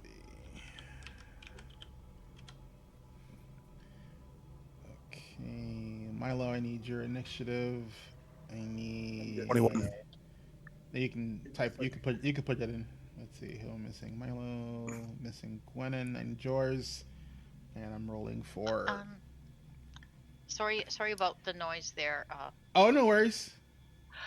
Anyway, That's- would my initiative be based on perception Yes, or no? Yeah. it would be perception Okay. because you weren't Yeah. you were not sneaking. You specifically said you Okay. weren't sneaking. So it's just 26. The initiative is just D20 plus Dex bonus, correct? Correct. It's your perception. Actually, What does it go For- off of? I for- never remembered Pathfinder. it depends on what you're doing at the time. For you specifically, it would be your Mhm. performance mode. It would be your performance roll. Oh, performance. Never mind. Then Yes, it's not because- 22. And it's gonna be 26. Because you're pulling shenanigans. Yeah, you're you're performing, so it'll be you. And I apologize. The map's gonna stay in one place until, and I'll have to move it around because people are in different locations. But I'm keeping it centered on the upstairs because that's where the action is happening. So bear with me if things are happening downstairs that you don't see. Just because if I expand the map, it makes the tokens too small, and it's just like not worth it. So Cantrell, you're first, sir. What are you doing? Oh no, I'm first. You rolled. You got 30, sir. Oh wait, no. Uh, Why I got did? 32. Why is your 14 32 if not? it's off of performance. The fuck? That's weird. My I did in order, and I sorted it, and it just for some reason didn't Okay. put you in the right spot. No, How's it's because I had written 22 thinking it went off of Dex, not off of performance. Oh, and you changed it. Gotcha. That's why, yeah, because I made a boo boo. Okay, so AO is first. Okay. Mm-hmm. But Yeah, you're in like I deck, said, Cantrell. as we were walking forward, right? Okay, remember these are 10-foot squares from your perspective, so you can only move. 2, 3. I mean, I have 30 feet of movement, right? You should if it's gonna be Yep, standard 25 or movement. 30 depending. Yep, 30. So yeah, I'll move that. Okay, wait, one minute. Let me just put myself back in front of the door and properly measure this. Sorry, yeah, we are in initiative now. Okay. Basically, every square is 10 feet 10 because feet. the ruler is gonna be off. Okay. So if I do like here, yeah, 1, 2, 3. So I can So get next to him, yeah. That'd be 5, 10, 15. Go diagonal 25. 30 would put you here. Yeah. Oh, Sorry, I was holding the wrong key. because that's 10 in diagonal. 10 No, up, and then 10, 10 left, right? Okay, so this is in Pathfinder. Yep. Every other diagonal is twice. Oh, got you. So every odd diagonal you move is a double movement. That's So how the first one, and then okay, got Yeah. you. Yeah, because the first diagonal is normal. The second diagonal counts as a double space. Okay. So just so you know. So you said the first one counts as normal. Yep. That's so Yeah, so- 30 feet of movement puts you at the desk. Correct. So that's if I understood correctly. Then from here, right? Diagonal 1 is 10 feet. Then No, up. it 10 would feet. be it'd be 1. Mhm. It'd be 5. That's Yep. 10. And the desk Okay. is in your way, so you can't go there. So it'd be Yeah, that was up and then left. Yeah. 15, 20, 25, 30. But 30 puts you... Okay, so because the whole squares are. Yeah, because they're 10 Got it, feet. okay. Because Yes. you are 5 foot. position. So you're Entity. so Okay, yeah, no, because I thought diagonal, like first diagonal. Okay, so it's 5 feet to get to the corner. Yep. Then 5 feet to go diagonal up 1, 5 feet up, 5 feet up, 5 feet. Okay, and then there's another diagonal technically because up and then left and then okay, I get it. Yep. Okay, I'll get the hang of it. Sorry, that's very different from D&D movement. Okay. No, don't worry. It took me a hot minute when I first started playing Pathfinder 2. That's there's a couple of systems that move that way. I think the other one that notably is I think the actual, not the hex version, but the actual square map version of some mech games actually move that way. So it's kind of a weird thing. So that's one action. You can spend another action point to get to him. Mm-hmm. Yeah, sure. Why not? I'm not really thinking of casting anything right now, so we'll take the extra action to get right in front of him, and put that hand on his chest, and saying. So you're not trying to attack him. You're just trying to No. touch him. Touch him. That's it. Yep. Okay. Yep. This is just flavor. There's no physical assault here. I'm Well, not no, trying to hurt just him. because touching is different than attacking, so you'd have to make an attack roll to use a touch attack. But if you're just trying to place your hand on him, non-aggressively, just so he feels this is not a ghost, this is real. There's a real physical body in front of him, because obviously he thinks I'm an apparition. So now we're like, no, you are dealing with the actual physical dead body moving in front of you. Cool. And as we touch them, again with that same whispery voice, we're just gonna go, "Who is the girl who did this to me?" Okay.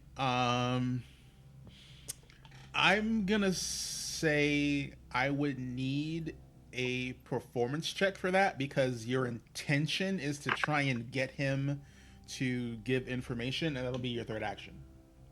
Okay, that is plus 15. Oh god, 34. 34. Okay.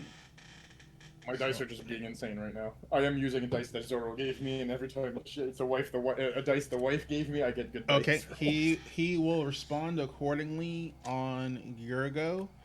And you're whispering, correct? You're not yelling? No, I'm whispering. Okay, good. So Grennan and Jathal don't hear that. Cantrell, it is your go, sir. Cantrell is not in any particular rush. However, because he is spry, he manages to get to the top of the staircase. And so I would think he would be on this part of the map right now. And well, you would get to here and run into Gwenin and Jathal, because they haven't gone yet. Okay. Because it all happens simultaneously, so they're at that spot when initiative happens. So you would run into the back of Jathal and Gwenin is in the air flying, which I need to right. Okay. For. Yes. If there is enough space, since she is up in the air, just kind of go right by Jathal. You're gonna go. You're gonna go past. You're gonna go faster. Gonna go past and be like, I sense trouble, and too funny. Yeah. All right. Just kind of stops at the top of the stairs, which would be the end of his movement for the one action. Would I be able to do like a... That is way more than 30 feet. 35. So you were here. Remember, each of these squares is 10 feet. This would be. Oh, this is 10. Oh. Yeah, because remember, you're in a house. These are 10-foot squares. Right. Okay. Let me double check, because at that point it would be 70 at the top of the stairs. So 2 actions. Yep. And then I guess guess this door is open. That door is open. He will be like, "Oh dear," and just with his final movement, kind of step right into there, with his stick raised. All right, is there trouble? Okay, so you step into the room. What you see is The dead lady from downstairs who you just Where- left. Wearing Ao's clothes. Remember, I told you I did Well, not change the clothes. you're wearing a cloak. No one sees the rest of your clothes. So you're cloaked. Okay. So you see the woman from downstairs, her hand is touching Opper, and she's wearing a cloak. Give me a perception check. Perception check. Yep, this is free because I need to see if you recognize something. 21.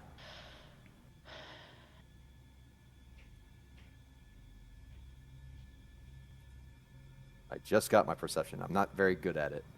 So 21. 21. All right. Yeah. With a 21, you do not notice that the cloak belongs to Ao. Sorry. Okay. So it's not a critical fail, but it's a normal failure. So you see on your third action, you come in and you're like, huzzah! And you see the dead lady from downstairs touching Opper. Oh no. And that's your turn. That's where I'm set. That's where I'm at. Like, oh. Okay, Gwenin, you like Cantrell just jets past you, and you hear him go through the door and basically just like have some kind of oh shit moment. You don't know what's going on, but something not right is happening in that office. Okay, so I can move in flight. Well, I'll stay with Jathal, though. What's his speed? It's not his turn, and Jathal moves. His movement is 25.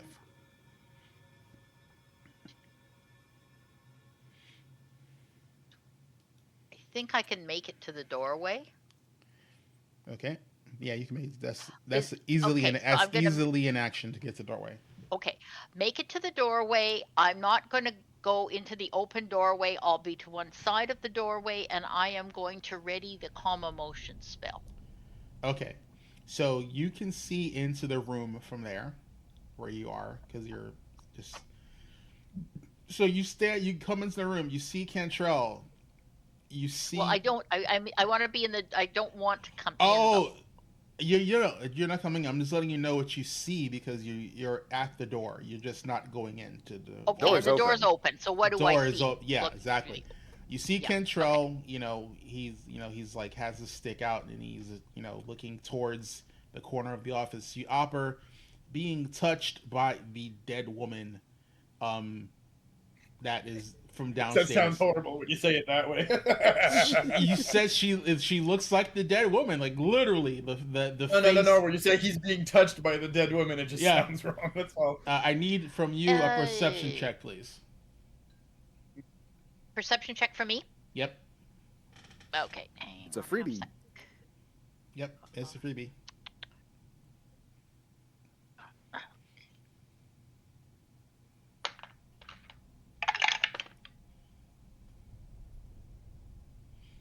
$36. Okay. 36, that's actually a critical success. You recognize that the cloak is like exactly the cloak that Ao was wearing earlier. Like you're 100% certain that for some reason the old lady is wearing Ao's cloak. You have 2 more actions. What are you doing? Okay. Oh, so now just a minute. It wouldn't be the old lady. It would be the young woman. No. So essentially, the young dead woman is wearing Ao's cloak. Well, You she's young. I mean, she's youngish. She's like 35, 40. Okay, but it's not Ao's. Yeah, it's not the miserly oracle lady. It's literally the cloak is the hood of the cloak is down, and it's exactly the person who's downstairs in the coffin. Okay. But for some odd reason, wearing Ao's cloak. And I believe did she see me leave the room earlier after he left? Were they in the room with me? Well, yeah, they saw you leave. Okay. Because they heard you specifically asking Opera, where the privy was. Where the facilities were, yeah. Okay, cool. Okay. Well, I don't know what anybody's going to do here. I just came upon this scene. Mm-hmm. Would I have heard precisely what Vandy said or no?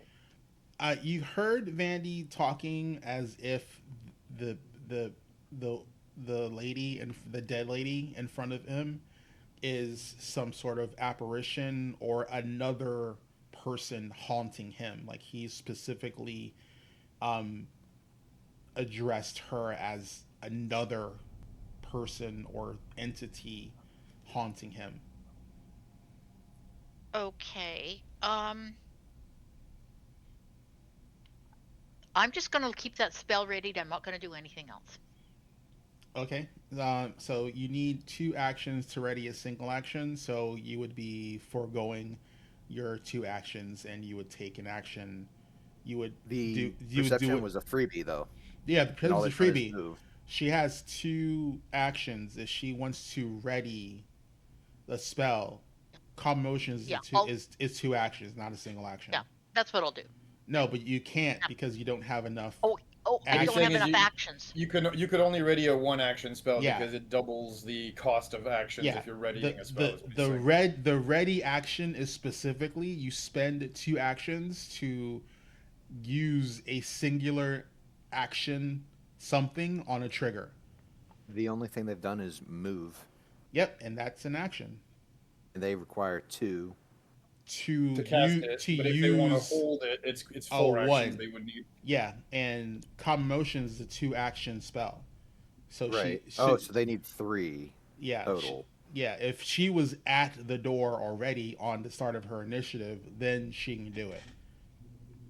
She would Gotcha. have had to have been hastened, which gives her an extra action, or have started her turn at the door already to ready. Hmm. Okay. That make sense? You know. Not really, but okay. Okay. Alrighty. So what I will do then is I will just cast guidance onto Jathal. Okay. You can also that- and you that'll can be also my turn. cast it on Cantrell. You have 2 actions. Okay, but I can't cast it twice, can I? Yeah, because you have 2 actions left. Guidance is a single Oh. action. Oh, okay. I'll cast it on each of them. That's why I love guidance. Like within Okay. 30 feet, guidance like 3 people. Brink. Okay. Okay. Like- Yep. I'll cast it on both of them. All right. So you both have a +1 circumstance to your next check, attack, or save. And we're at Opera. What is Opera doing? Opera's gonna freak the fuck out. Is what Opera's doing. I mean, understandably, have a nice day. All right. So this is what Opera does. So he feels your physical. Mm-hmm. He doesn't know what the fuck's going on. He knows he's sure some sort of witchcraft is happening. He didn't believe you were physically a thing until you touched him. Mm-hmm. And now he has panic in his eyes. He's going to reach for a key that he carries around his neck. He runs to this door. So, manipulate. Yeah, so he has to get the key, manipulate. So, open the door. That's an action. Step through. So, he's going to open this door and step through. And he is in the process of slamming this door on your face. Okay. And you saw that it was a door. It's a very heavy oak and iron inlaid door. And, you know, he opened it with a key, stepped through. He's holding the edge of the door to slam it shut. Okay. And then let me change the map. Get that centered. Because shenanigans. All right, Shima. All right. I'm presuming monk movement bullshit. Upstairs. Remember, the So squares are 10 feet squares, but you have insane movement. So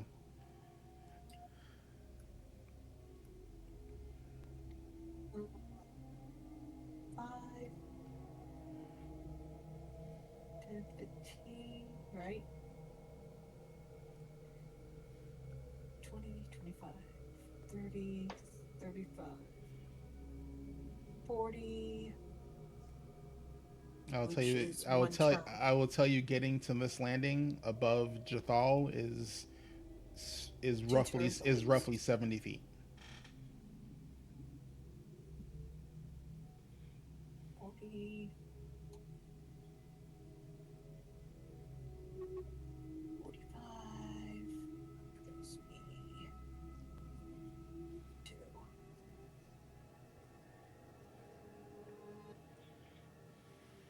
45 would bring me up to about here, if the picture's right.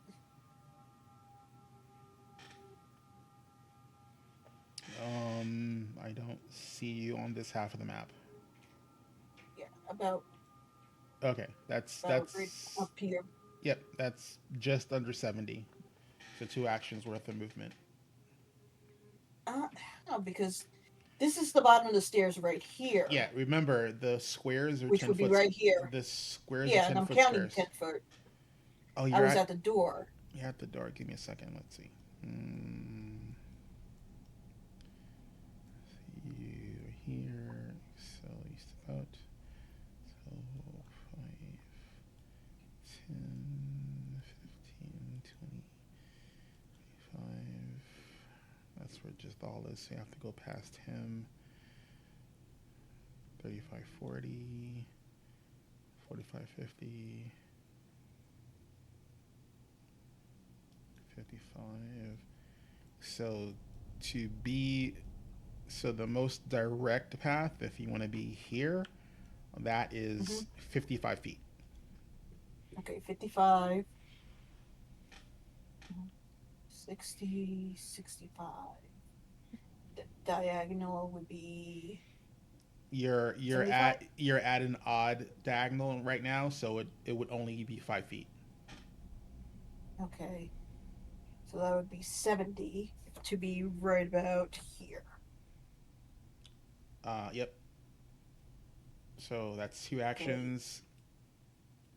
Well, that's 70. I have another 10 feet to this move. Oh god, yeah, I'm gonna go. because monk bullshit movement. Inside the room and next to Cantrell to see what's going on. Okay.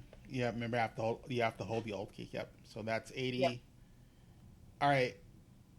So yeah, the action left. So what you see is you see this door open. You see Opera on the other side looking like he's gonna close it. You see, give me a perception check. Everyone's gonna have to make this. My perception check is going to be a 27. 27. It's a normal. So the cloak looks familiar, like you've seen it somewhere before.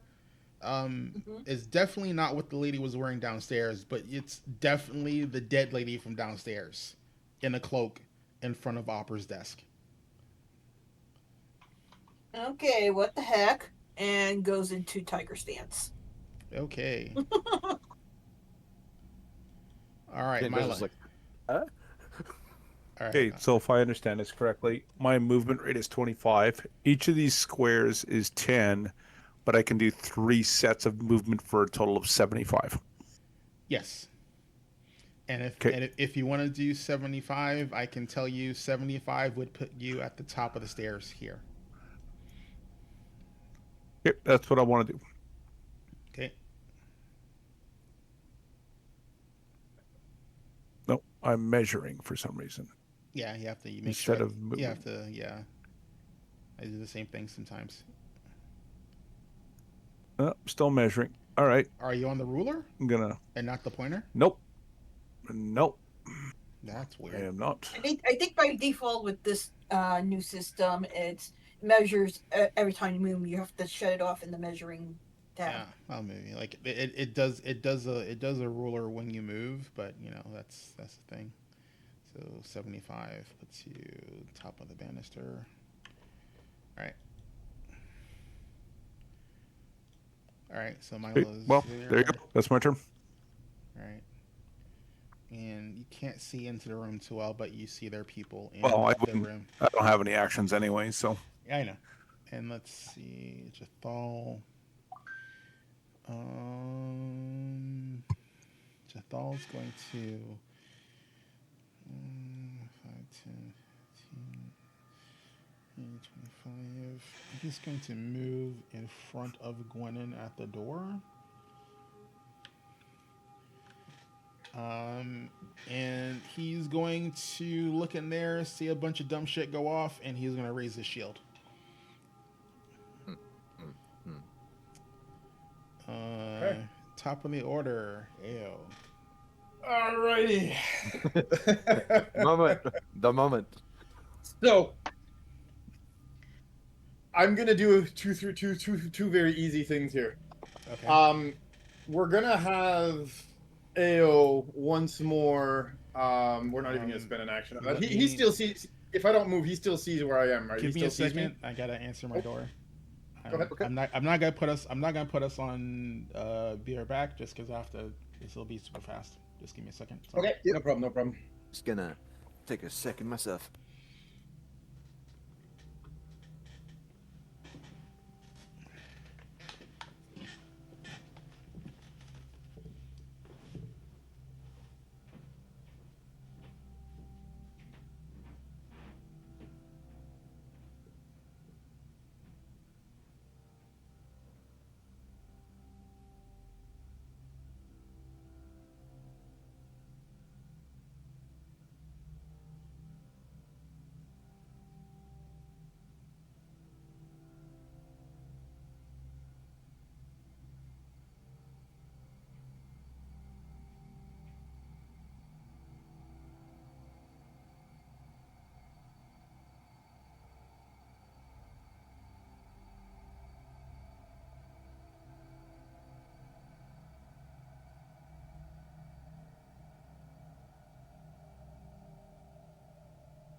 Exactly. I apologize for that, solicitors.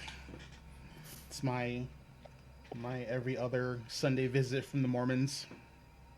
Oh, Understandable. here I thought it was DoorDash. No, it's Mormons.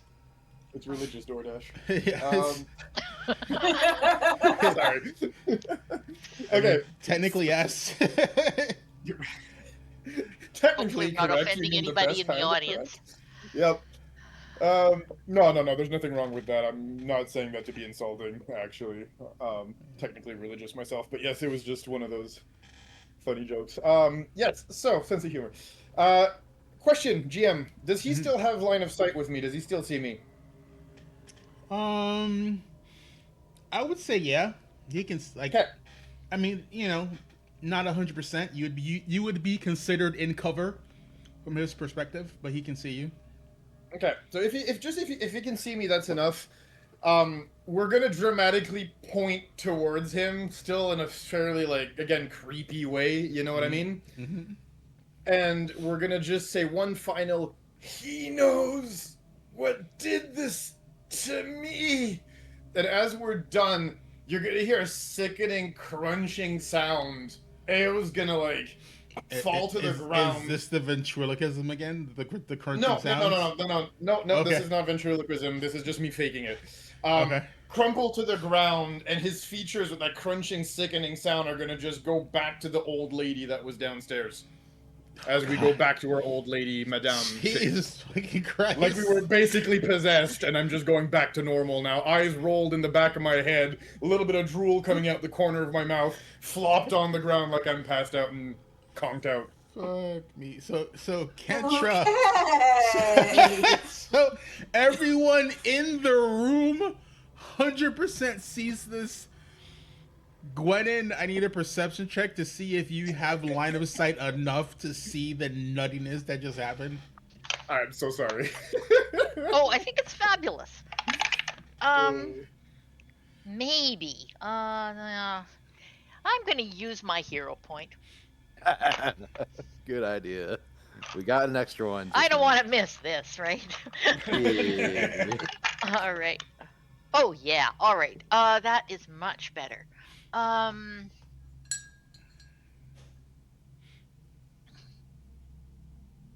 What's the number? 34.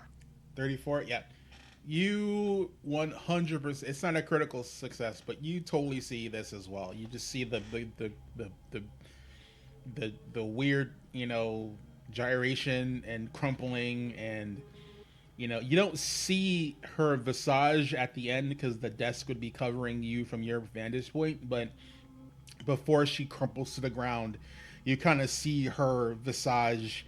Like, it's not, you've seen illusions, so it's not like an illusion disapparates and then like her face is there. You literally see her face contort into Ao's Madam Mim face, and then she drops behind the desk. Complete with crunching of bones and everything, yep. Yeah. Okay. Now is it my turn Nope, at this point? Oh, I just want to make sure you got to see it. Kentrell, it's your go, sir. Okay. I'll What? be back in like 2 seconds. I'm really Yeah, sorry. I yeah. drank too much. I need to go to the bathroom. I'll be Yeah, right No back. worries. go. All right. So easy part. Sees that. Yep.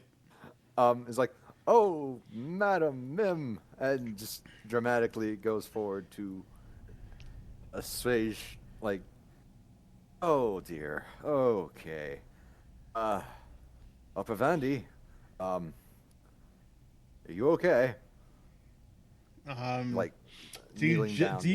so you kneel down in front of her and you just say, "Are you okay?"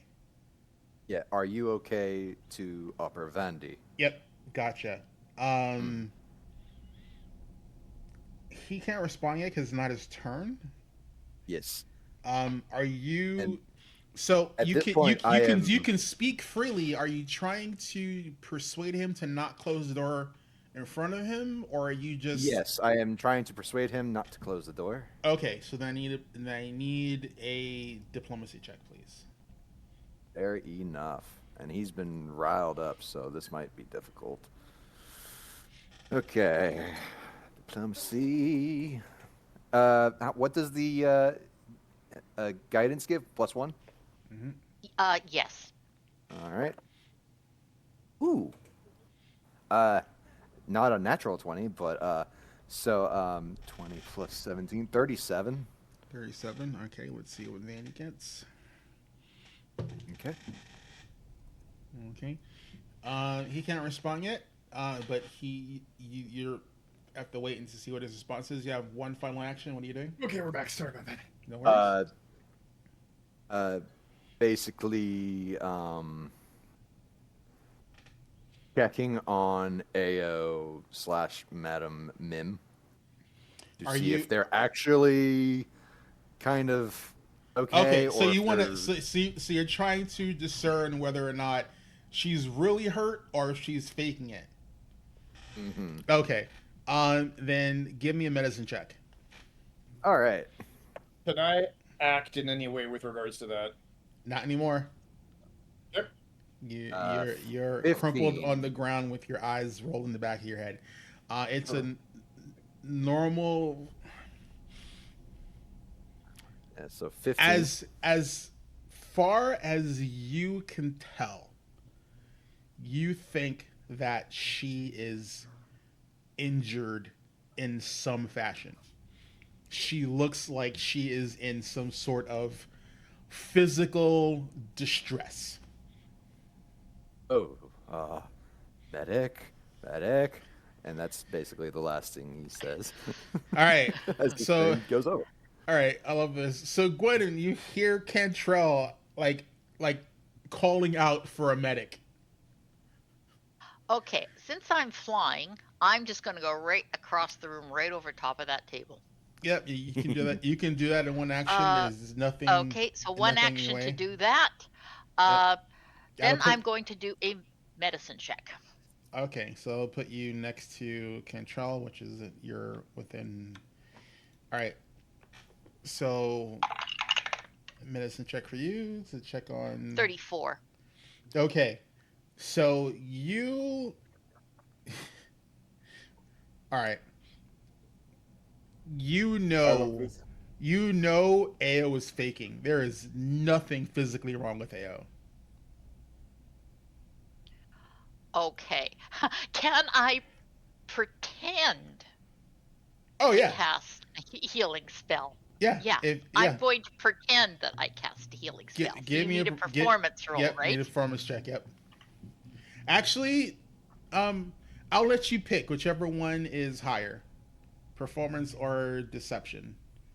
You actually have. Oh, I'm taking performance. Gotta make it an act. That is a 26. 26 will pass. So you, as far as anyone is concerned in the room, you're casting the healing you normally cast on Ao, and that's your third action. Oh my God, what are you doing? Sorry, I did not mean to derail that bad, but I had an Oh, idea. no, this is So this is perfect. great. This is And I perfect. mean, if Vandy hasn't closed the door and sees this, he's Okay. going to think I'm trying so, to. so further Vandy the does. So illusion. Vandy doesn't close the door. He calls out to Cantrell. And he calls the Cantrell. He's gonna ask, is it safe? Is the spirit Not- gone? Yes. That's all he's gonna do. I need to know if Milo and Shima are gonna actually want to do anything. No, I'm good. Stands I down. I might be able to. I guess I'll probably like to just move into the room next to Shima near the door. But other than that, I am perfectly fine with watching everything. See if I can Okay. actually move my character. Ah, there it is. Yep. Actually worked. Like All a right. Christmas miracle. Yeah, well, it helps when the actual token is there, and not Yeah, well, whatever you that know. was before. So you move in. Shima's not doing anything. Jathal is going to stand next to Gwenin just because, in the case some weirdness happens. And I need to know Ao, because this will decide whether or not initiative continues, or if we're going back into inspiration. What are you doing, madam? When I get fake healed, I'm gonna just slowly open my eyes like an old lady would, and just kind of go, what Yeah, happened? And just kind of look around and go like, how did I get here? Did the spirits do this? All right, I'm going to take us out of initiative. Hmm. Let me adjust the map. Okay. Jesus effing Christ. All right. Okay. So Vandy still is at the door in that room that he unlocked. Only Milo and Shima know that it's actually a vault of some kind.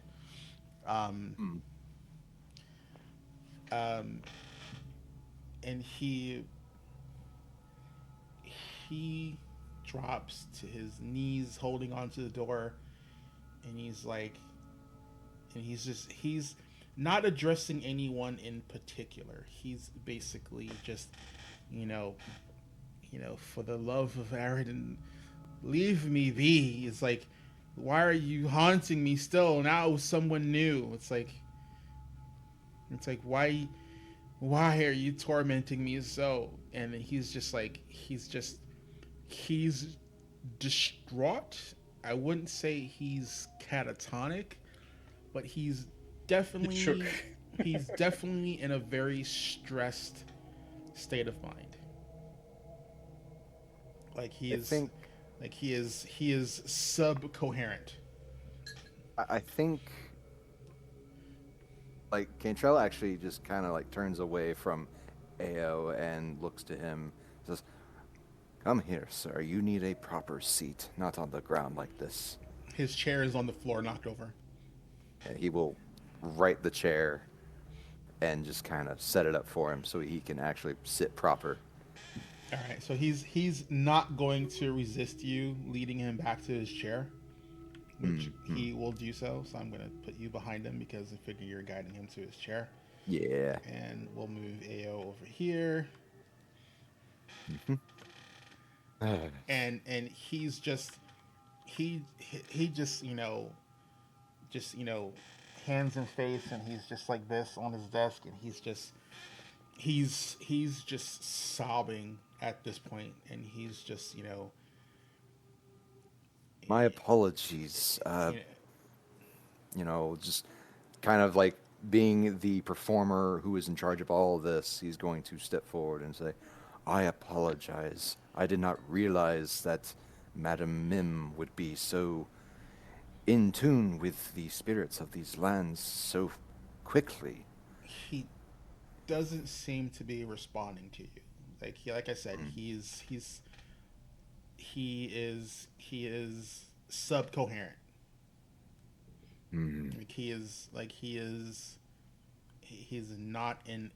He's not in a proper state of mind.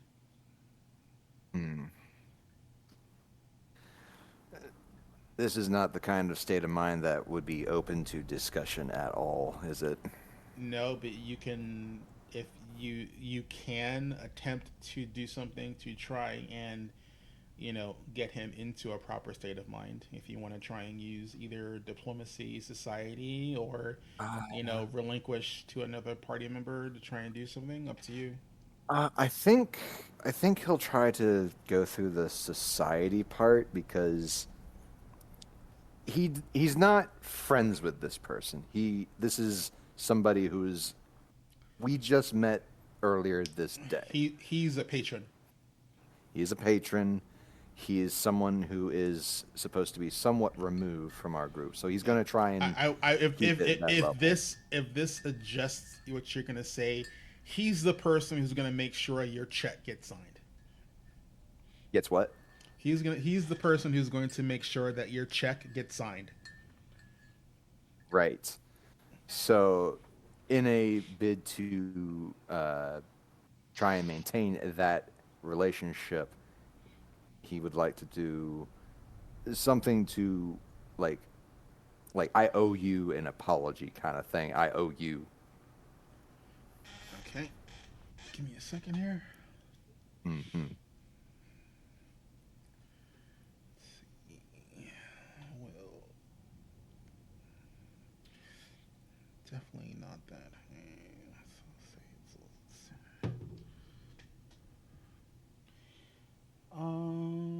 Interesting.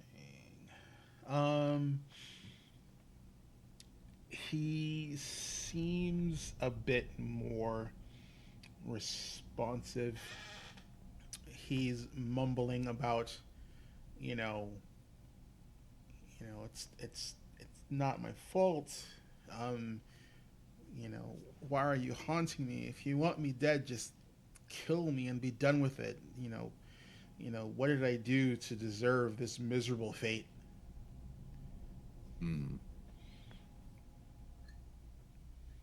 What Ooh. indeed? I think at that point he would defer to someone else who is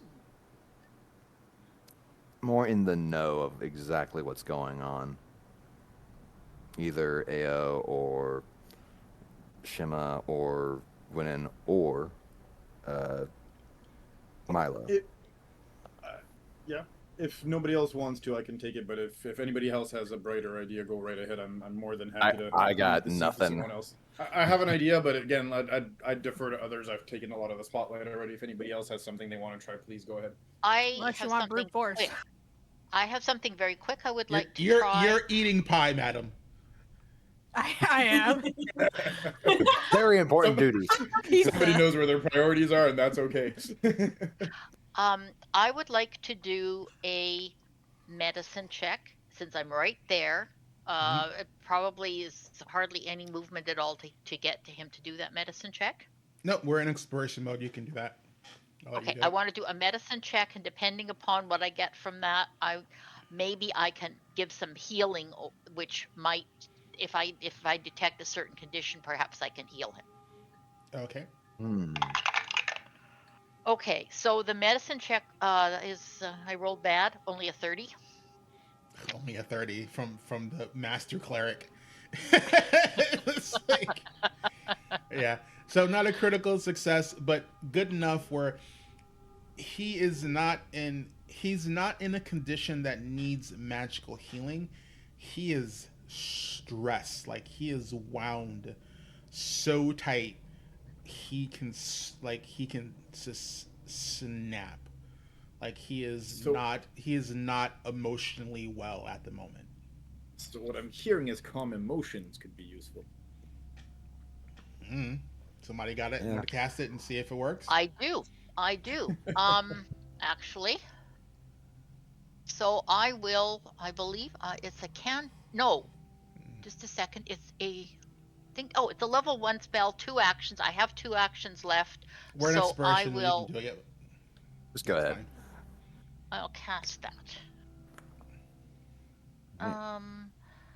Is And it that one, just that's a good, roll or- to succeed. So that is a 15 plus 15. That's a 33. Okay, give me a second. Helps if I can spell and not be a derp. Oh, and he has to do a will save, actually. I'm sorry. It's a will save.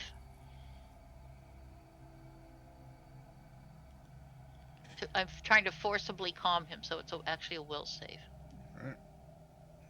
So he has to beat a DC of 28. All right, let's see. Yeah, he does not beat that with his crappy roll. You said you rolled a 28? I said no. Well, actually, it doesn't matter what I roll. It's not a attack roll. It's a will save on his part. What's your spell DC? The spell DC is 28. 28. Yeah. So critical success features. Oh, it's not critical failure.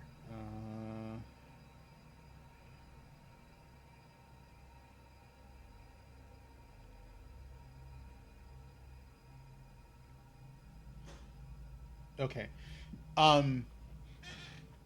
All of his stress when you cast that seems to dissipate. He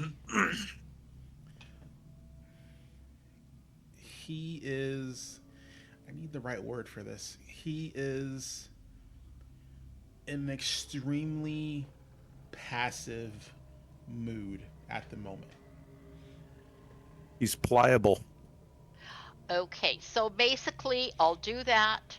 I'll kind of, put my hands out, step back, and say, I've done what I can do. Okay. Anyone Awesome. else? Only if nobody else wants to go. No pressure otherwise. I'm good. I'm gonna watch. I don't. But did you not glad hand him once earlier? Yeah, I did. I was gonna Like, say if you want to go. You kind of got a extend the hand. rapport there, haven't you, from when we I'm first met? just trying to think about what above table. What do we want to ask him? I That's the would question. really like to know if he can tell us if there was an event or a time that precipitated all of this. Reminder that you All did. of the. Do you mean like all of Especially from the his perspective, the from his hauntings, all the perspective? stuff he's experiencing. When did that start for him? So all the hauntings for the Swordlands and the famine and everything. Well, he had said specifically that, like that, um, there were these voices, there were these, obviously he's been visited by spirits in some manner before. I'd like to know So when that started in his world. okay, in all his right. So world. let's. Reminder that you And Okay, did go ahead. have AO Until- in the shape of the dead body going, "You know who did this to me," before she crumpled. Okay, so I guess I'm going to go up to him since unless above table, is there any other questions? So we want to know when when the haunting started, right? I want to know why he hasn't paid his debt. You're downstairs eating pie. But I know Above about table. that too. We're above table though. So why he hasn't paid his debt? Okay, is there anything else? I'd Again, like to know, like, if there's I'm thinking, is there something that he feels started the bad luck for the Swordlands? Is there an event, or is there something that happened and then he feels that the Swordlands just kind of like turned to shit at that point? So like something happened, I think, maybe. All right, I got 3 questions then. I guess I got when did the haunting started for him? Why he hasn't paid his debt, and then I'm going to ask if there's like something that kind of precipitated the whole thing. Okay, so I walk up to him. Oh, there was one more because Okay. Ao was like Ao when he was in the form of the dead woman was saying, like the last thing we heard Ao say was, who who did this, or who killed Oh, him. okay, who right. did So we this to kind me specifically, yeah. So who killed the woman downstairs, or whatever, something like that, right? All right. Well, let's see what we can get out of him. I'm going to try to put this in an order that makes sense to me, I guess. Okay, so I walk over to the desk, and I just kind of, you know what? Is he sitting down? Yep, he is sitting down. Okay, so what I do is I want to like kind of sit on the corner of the desk. So I'm going to push control out of the way. Well, not literally, but I'm just going to wander over to like Yeah, sitting you're on the there. edge You're of the there. desk. I'm sitting on the edge of the desk, and I'm kind of crouched down, so he's not looking up at me. I'm more at his eye level. Okay, and then I'm gonna basically like make sure I catch his eye, and I'm gonna hold his gaze for about 3 seconds, and then I'm gonna look at him and go, Vandy, we're here to help. We genuinely want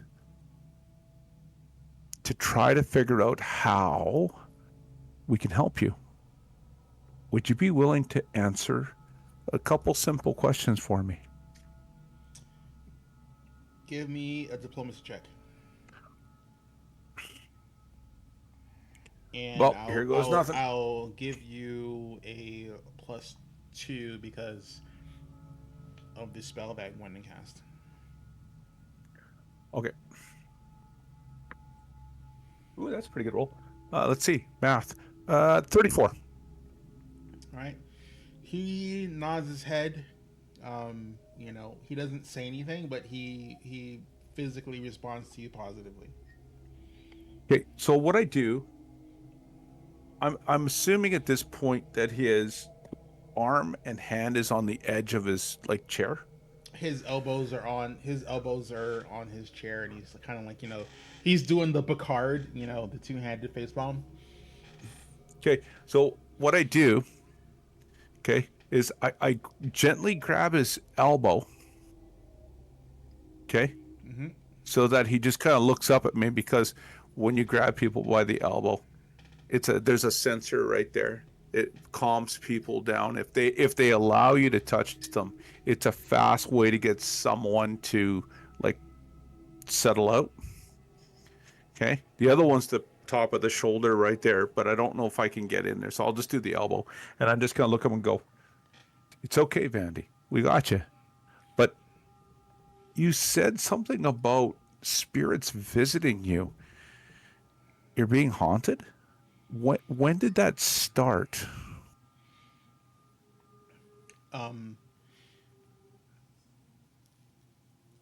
Just to kind of expedite things from all of your questions. So he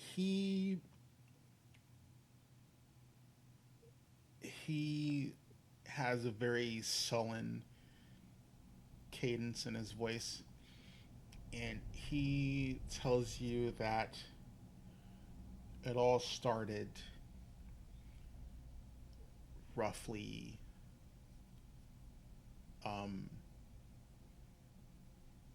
his personal haunting started roughly 10 years ago. He says after Abigail died,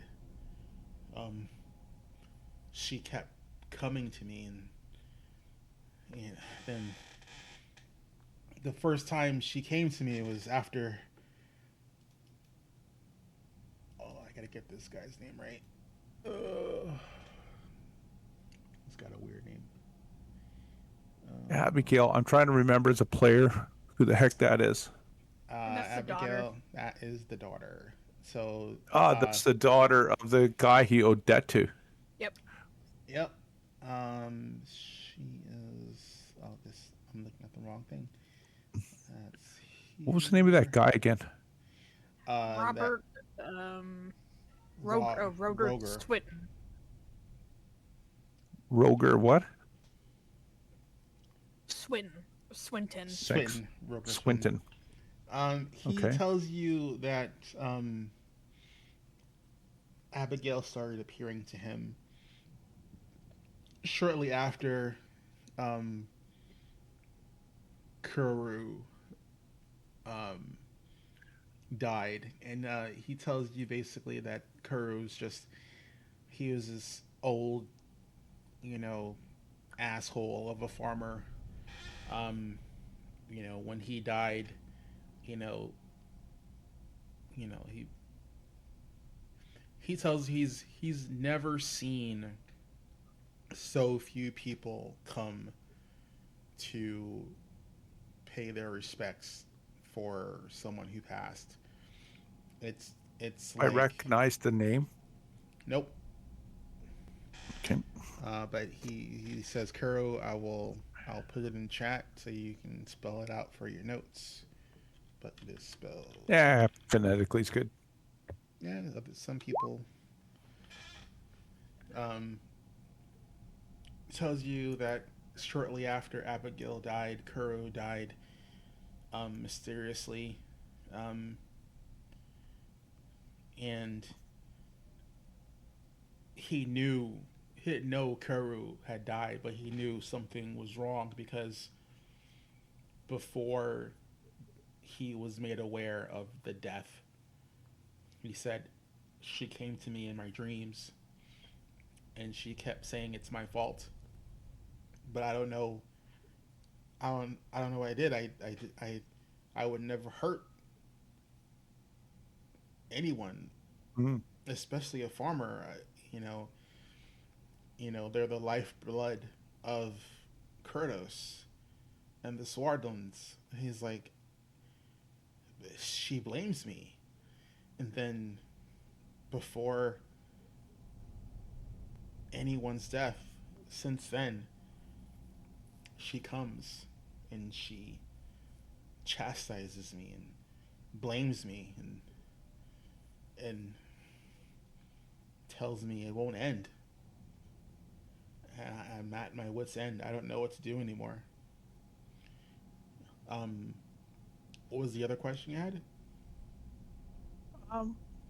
Okay, now, okay, again, above board, Milo's going to sit there and think for a second so that if someone wants to jump in with a question, the opening is there for you guys. Otherwise, I probably will go on. But if somebody wants to jump in with a question, right? Well, I think So, as Ren was asking you, what 2 questions have you asked so far? Yeah. no, I know. I've I, asked. All I've We're asked trying to. was about when the haunting started. okay. I just want to make sure because That, that my short term is kind of not the greatest anymore.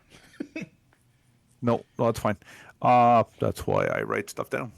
Mhm. Um, do you think that Abigail haunting you and Karu's death has something to do with the fact that you never paid the debt?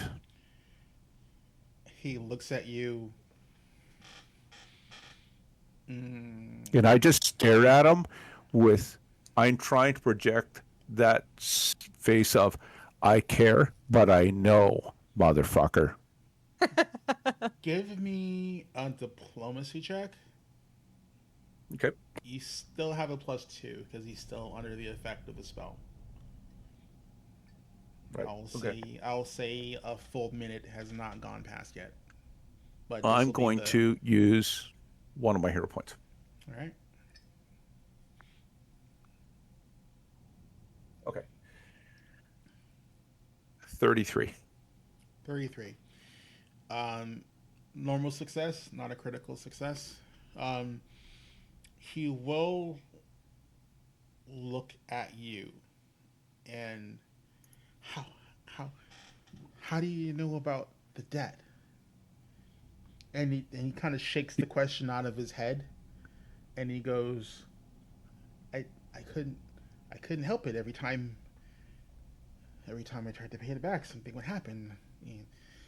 And people died. Something happened with the Swittens, and it's just it's just when Roger finally died, I tried to give back to his wife because they only had the son and he wasn't fully of age, and and the plague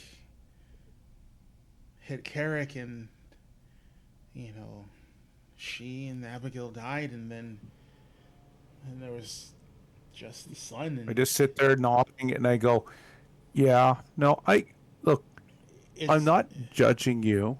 I'm just making connections. yeah, Life and has a way of being complicated sometimes, so we're pretty understanding about that. yeah, and I just, he finally gets to the point where he goes like, then like, when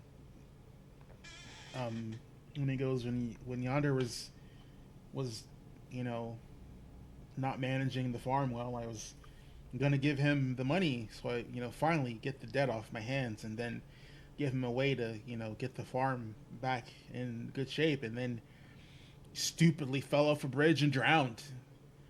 And then I mean, who who who falls off a bridge and drowns? Like he's like yelling in frustration. Like he doesn't say the words, but he makes the statement. It's like when when someone's talking and you know what they're saying doesn't make any sense to them. Like they're saying like this happened, but it yeah, doesn't make any sense that this sure. happened. Like that's how he's talking about that particular death. Yeah, he's agitated and sitting in his amygdala. Yeah, makes sense. Does anybody have a really good insight? I think it's insight in Pathfinder, isn't it? No, Uh, it would depending on it would be society. It wouldn't be insight. I mean, Oh, got pretty decent well, society. anybody good at that? Like I got a +15, but I was just wondering if somebody, because we're all in the room, so I'm just wondering if somebody's tracking this to see if what he's saying's on the level. Honestly, I don't think I even have to roll to know that the amount of emotion that just came through a Yeah. calm emotions, that's real. And so it's to the point where Cantrell will step in. Upper, you have been through so much, but I must ask a hard-hitting question.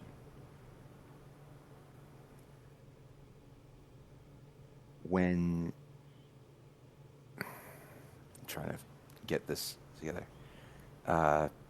it has to do with basically asking about, you know, that actual death of Of whose, Kuru or Abigail? the one that is the little girl, That's Abigail. She died from the plague. Abigail. Normally, a plague is not something you can blame a person for. So when you say that Abigail blamed you for their death,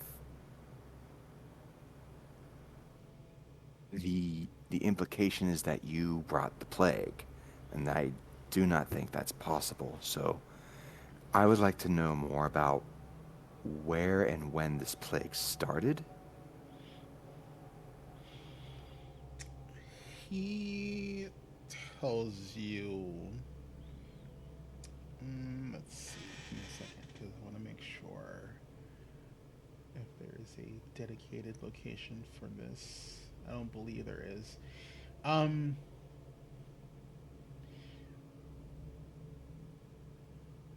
Okay. He will tell you that the plague started near Kuru's farm. He's like one of his neighbors. He's like their livestock fell ill and started dying. We thought it was just, something just affecting animals, and then shortly after it went from animals to people, and then once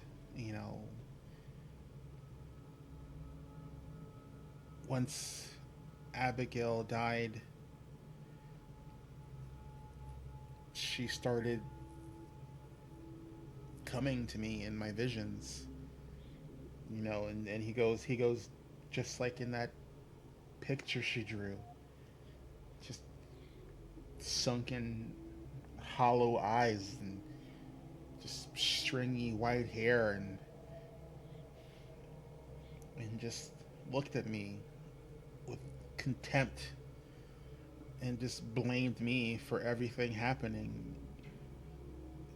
I was already guilty from not being able to help the Swintons, and just every time someone dies, she comes and she blames me and berates me and tells me it's my fault. And he's just rambling now, just like he doesn't understand, why this little girl just blames him for all this misery that keeps happening in this town. Turning to Ao in Madame Mim's visage, you drew this, yes? Like She looking at this picture. She pulls out the drawing of the girl that screeched and killed the person downstairs, and she looks back and she says, "The spirits drew this," and she puts down the image. Well, her hands can't draw the image, should I say? So you hand him the portrait or the painting, or you put it on the desk?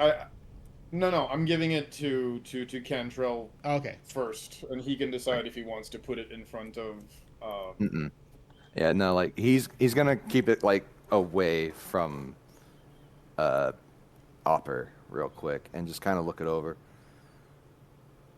You recognized her as he points at, as she points to the girl. Hmm. Okay, so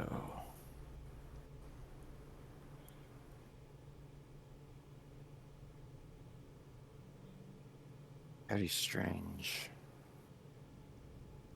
He's kind of just like doing that whole beard stroking, thinking, same one since then.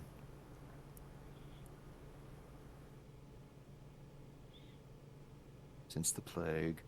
And he seems to be formulating something. So he's going to be like walking away with the picture, just away from the desk, away from Opera Vandy's like sight, to just kind of go over this and ruminating on the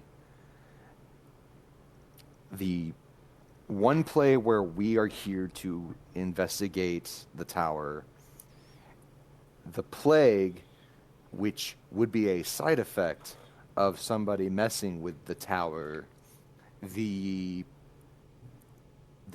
outreach of like the plants and the produce that is grown here, which would also be like, it's starting to formulate into everything just kind of goes to the tower.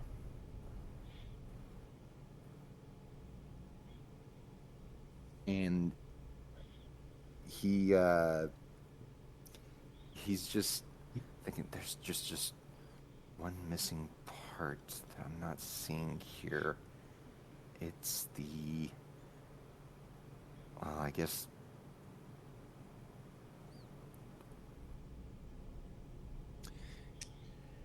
spirits. Give me an occultism check. That's what I was waiting for. Alrighty. Alright. Gonna use the hero point. That dice. Much better. Okay, we're looking at a 36.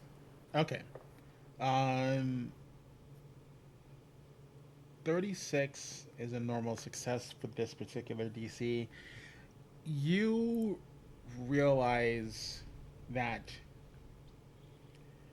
from an occult perspective, this seems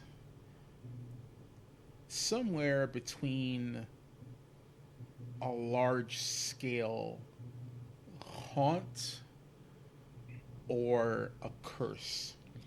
And haunting pops into your head because you know that a legitimate haunt can, if persistent, kill someone with no physical traces. Mm-hmm. The question is, if it is a curse or haunt that is causing this misfortune, where would be the origin point? Because that's usually where curses or hauntings can be dismantled. All right. He is going to immediately just kind of like pull out his map of the Swordlands that he got from arriving. And also at the same time, why would a haunt that has killed everyone around him not go for him, but everyone around? That's why you think it can also be a curse as well.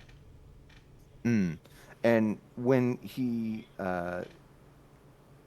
pulls out the map, he will slowly present it to Opera Vandy and be like, I need you to point out the Carews and where Abigail and her mother used to live, that farm. I need to point out those two locations. Okay, don't believe the old Swin farm is given a location. It's kind of been taken over by other people over the decade. But Yeah, which is why I would need to ask someone who would know. I will tell you that it is on the map. Kuru's place is Hmm. a dilapidated farm here. Yep. I will say that that just for ease and proximity, because that they died so soon after um, the actual um, plague, that the old Swinton farm was divided by the farmers near Mm. Kuru's place. So Okay. with so basically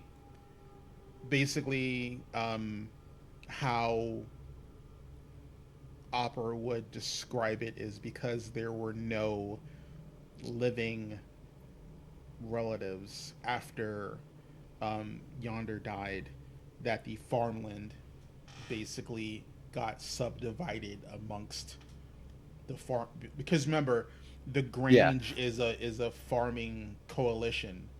Yep. So Yep. since there wasn't a farmer to take over that Yeah. No farm, next to kid. exactly, they basically, it's good farmland. It gets subdivided into the surrounding farms. Yeah. Why lose the potential? Just get it working again. But unfortunate. Yeah. So, okay. So he will kind of just take a mental note of that. All right. And just kind of stuff the map away. And if he needs to look, We at have an approximate but we would still have an approximate location though. yeah, I will. Like, I understand that the other- I will pull you guys to the sworn of the map just so Well, you can see. I don't Yeah. think we need to be clear, I don't think we need to see it on the map. I Alright. think our characters, like when he pointed at the map, Cantrell will know where it is. Exactly. And that's Yeah. good enough. So we're and then we'll know approximately where it is.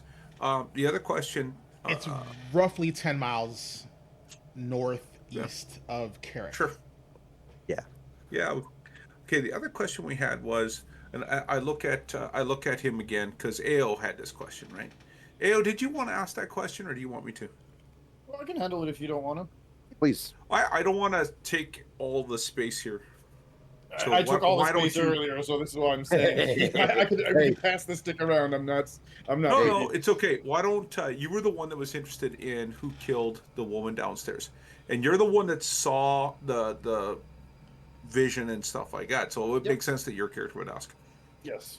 I'm gonna look at him, and taking the old harmless lady persona here, as we'll get ourselves off the wall where we've been probably leaning, trying to pretend that we're kind of getting our bearings back after everything. But we'll walk to the edge of the table, and sorry, can I get his full name again? I'm horrible with names. Opera Vandy.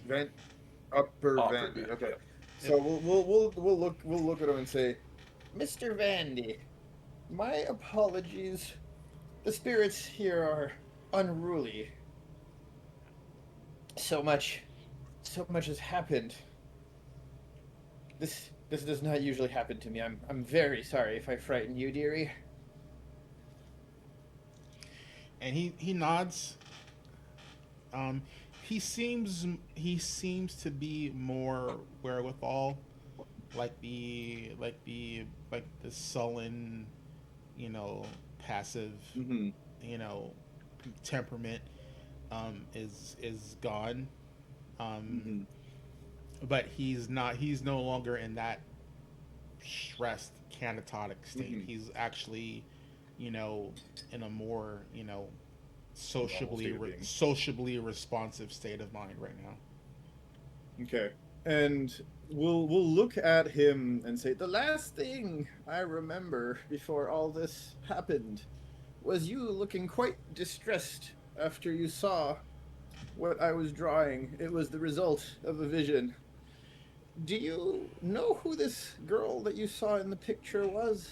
He goes, that's Abigail Swinton. Why would she have killed? Why would she have killed our current body in the viewing room? Killed her? She's a spirit. She Or at screamed least such a terrible scream. wait, you mean you think Abigail's ghost killed oh god, what's her name? But yes, I won't say that. I'm gonna say it seemed that way. Has she ever spoken to you? I'm gonna call her I'm gonna call her Younger? Cynthia. Modern. I'm gonna call her Cynthia. You think Abigail killed Cynthia? That doesn't make any sense. She's been dead for a decade. How could she kill someone? Well, it seems maybe her spirit. Can I do an occultism check and just see if this was indeed a banshee or something else, or if there is even need for a roll on that end? Or Yeah, let's do this. Let's take our second break. And we'll do those Back after the rolls break. because this is gonna Okay. cause some other crazy stuff to happen. why am I hopping all the landmines today? We're Hey, given. at least we're on the right track. That's You're what on the the right track. seer does. Alright. Look, I can't wait to check who put that candle in the church. We still have that to do at some point. Yeah, that's too. Yeah. All right, so we're gonna take our last break for the day. Bear with us. We'll be back in a bit. We'll catch you guys in a few.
So what do you want then?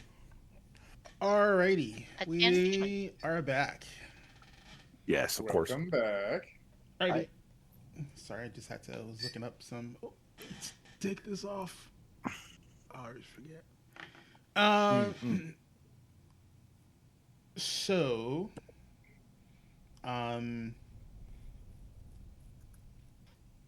you're gonna make an occultism roll. Ew. Okay. Rock and roll. That is going to be a. Let me see how much my occultism is at. New character, who this?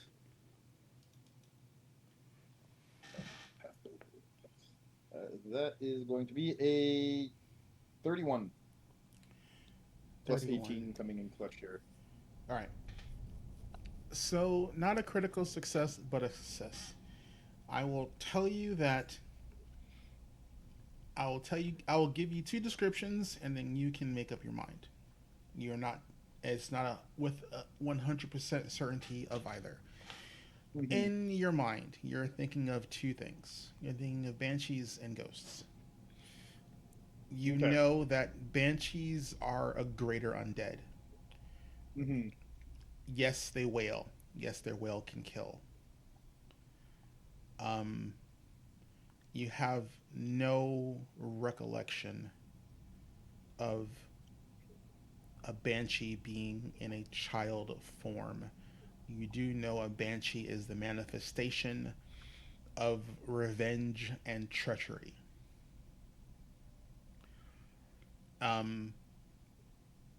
Ghosts. Ghosts usually take on the form of their living vessel. They either have some pain or anguish that needs to be resolved, that keeps them tied ethereally to the prime material plane.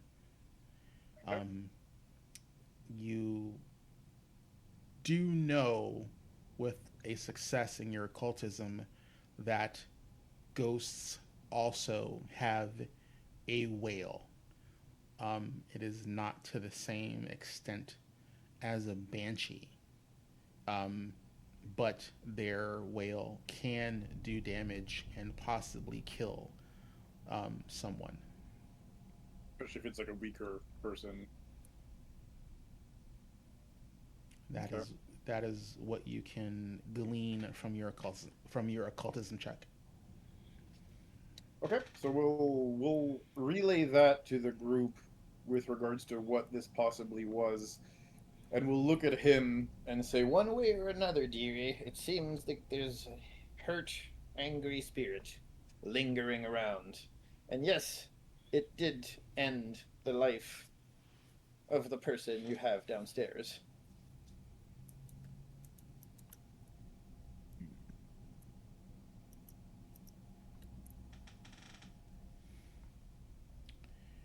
And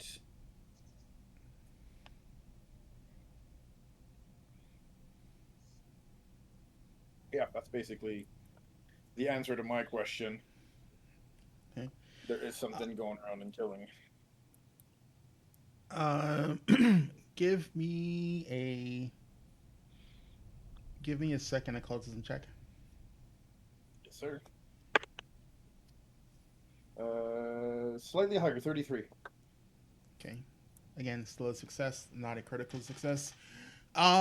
You know that ghosts. How do I word this? I don't want to give too much away. Mm-hmm.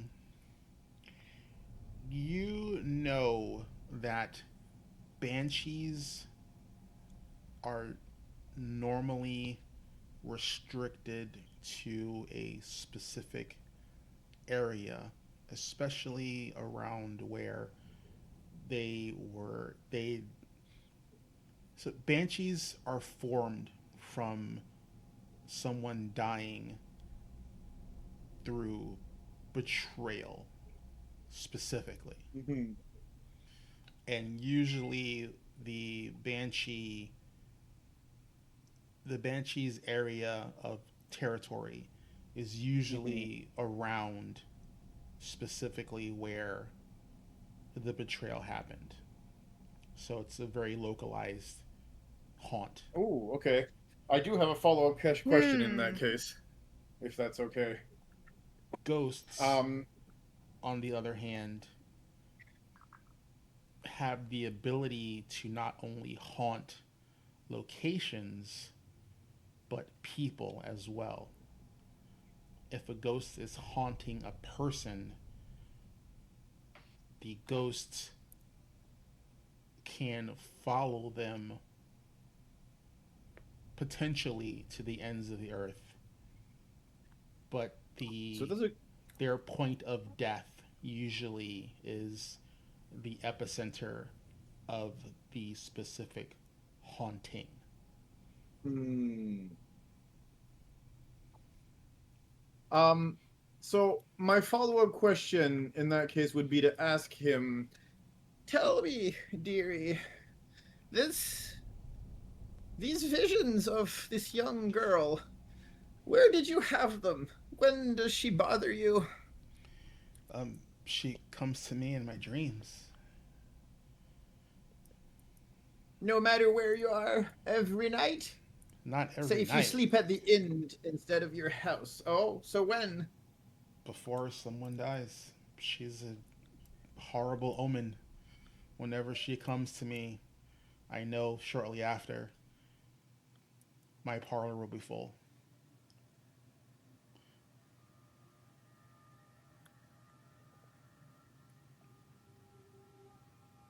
you know what? Huh. Could she be warning you, dearie? Did she ever seem aggressive towards you? All the time. She seems What? like she hates me. She blames me. She never tells me what for. She just tells me that it's my fault. Yells at me, screams at me, wails, moans, cries. And then when I wake up, sometime after, I'd like to I'll ask a get follow- notice that there's been a death somewhere in Carrick. And you say that her family members died every time you tried to pay back the debt? Not every time I try to pay back the debt. It's just circumstances. When I, initially tried to pay back the debt to Roger, he had a horrible farming accident the day before. Well, I'm sorry. Yeah, the day after I decided to see him, he, fell underfoot, and was trampled by his oxen, and they pulled a plow over him. I mean, it unfortunately had to be a closed casket viewing because there was just too much damage.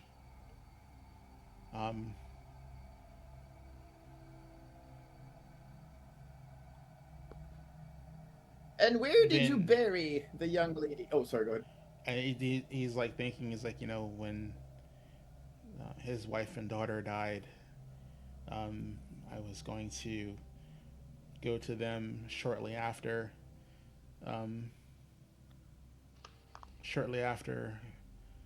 Kuru's death, and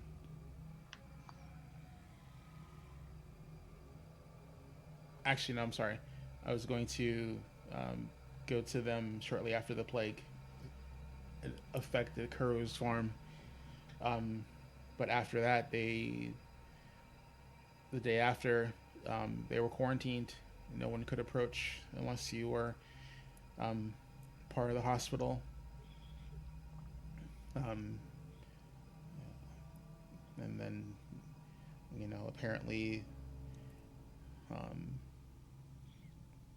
apparently it was bad.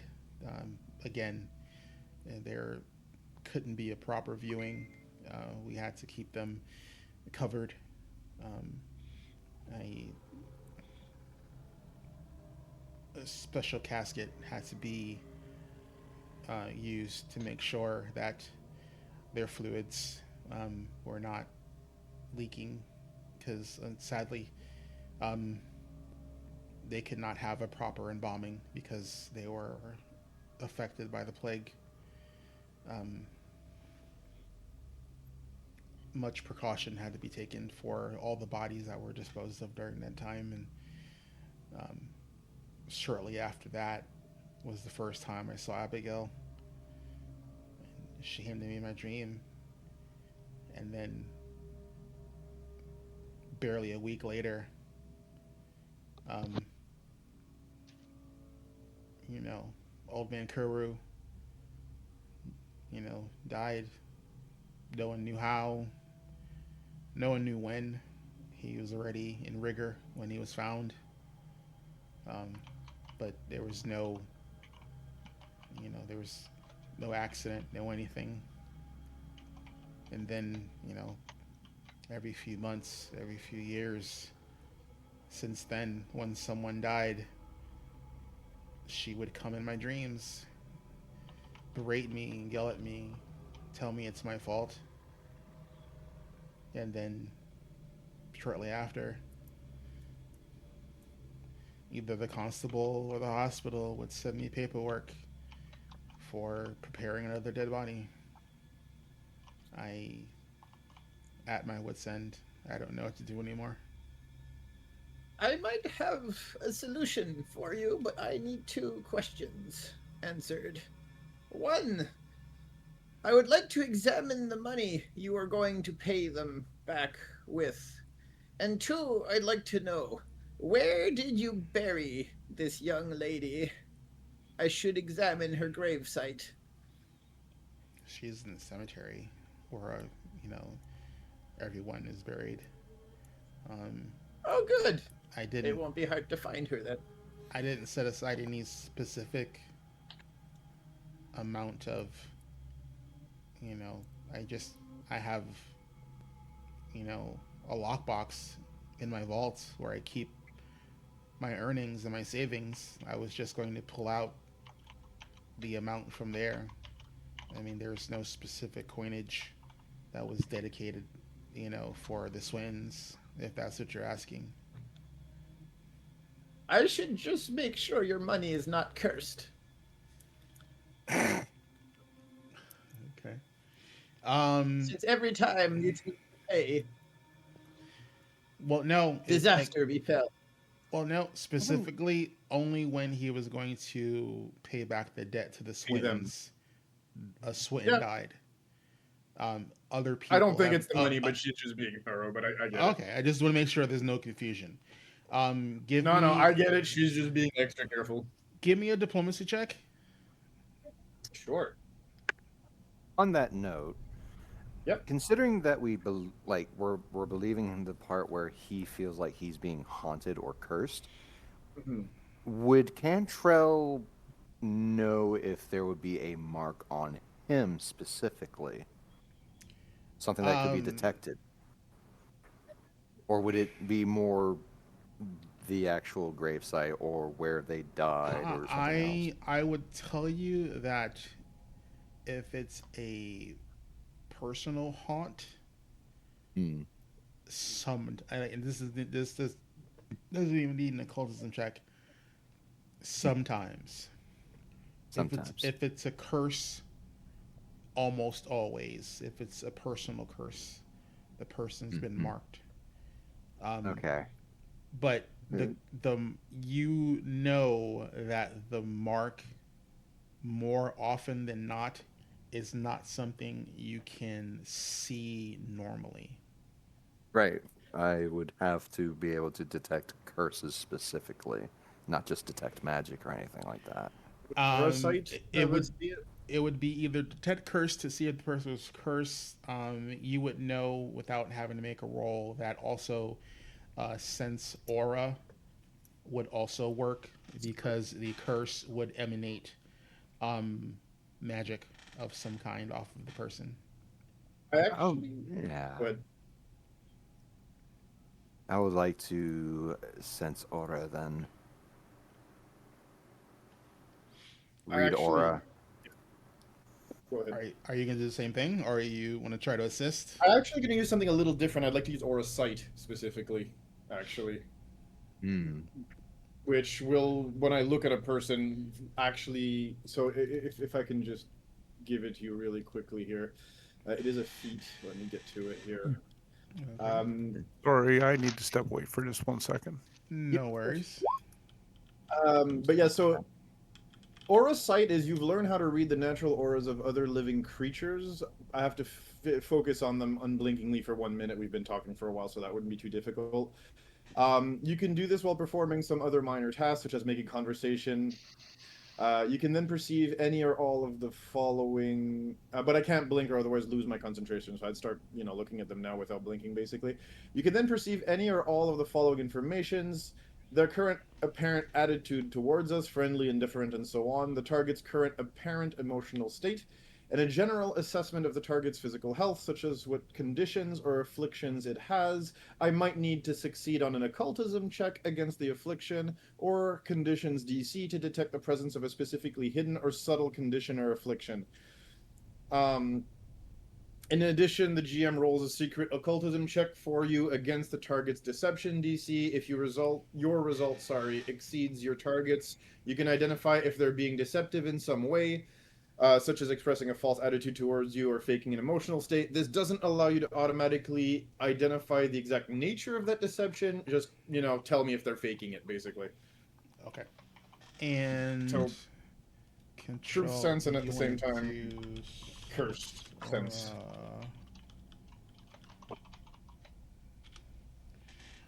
All right. I will let both of you try that. Oh, did they change the name? Chaos.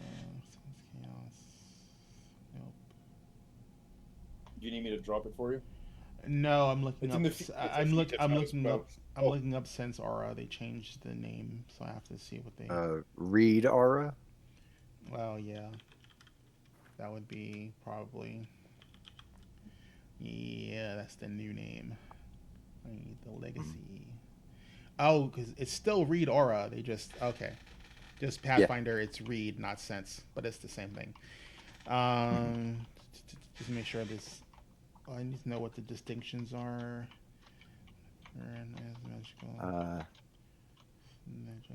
School of Magic. All right, so It's sense. illusory.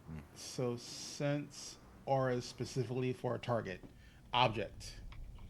So you can tell if there is a cursed object that he has, or actually you can read the aura of an object that he has. The aura sight would be the better roll. You can still do the sense aura if you want to see if he potentially is in possession of or has potentially a cursed object or an object that might be cursed. That would be wise of Cantrell to do.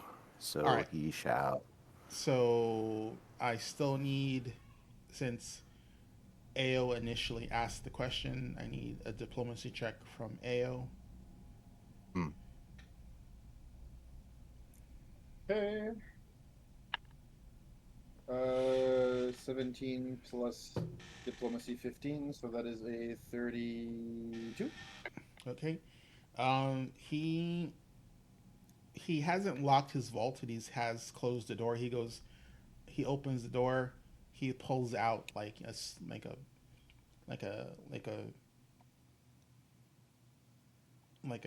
small chest, and clinks it on the table, and it's heavy when it lands.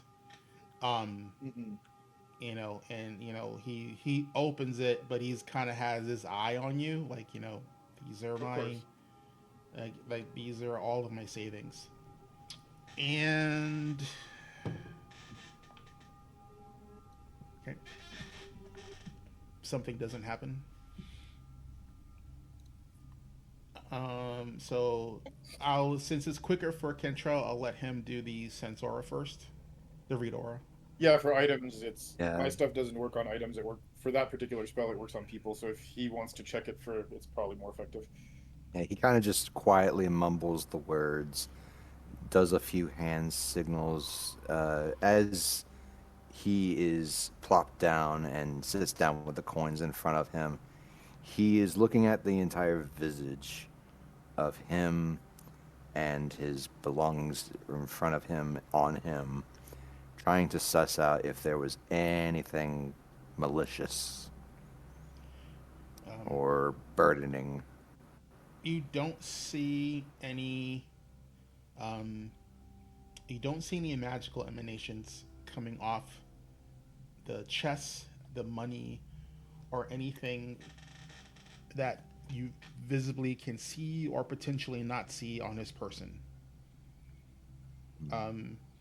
There are several magical objects in the room, however, they are in the possession of your party members. Of course. And if he is unable to see that, he will try and maintain his concentration on the spell and just kind of take a look through the vault area since the door's open. You actually don't need to maintain concentration. It actually just lasts for a minute.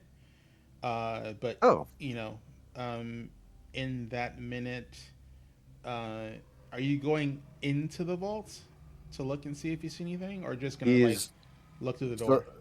well, the door is open. He kind of just looks through, like his head might be right at the threshold.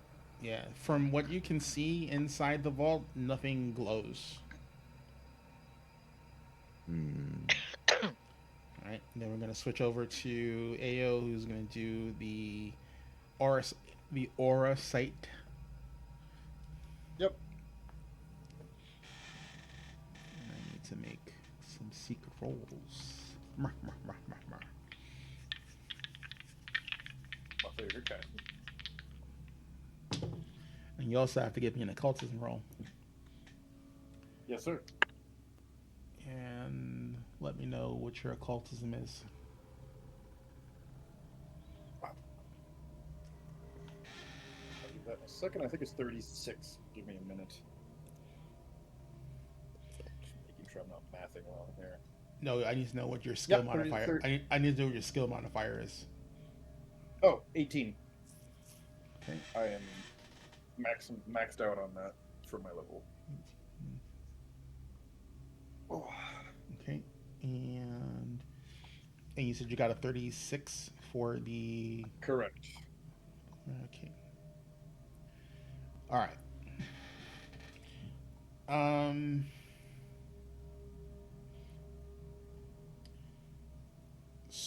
So you.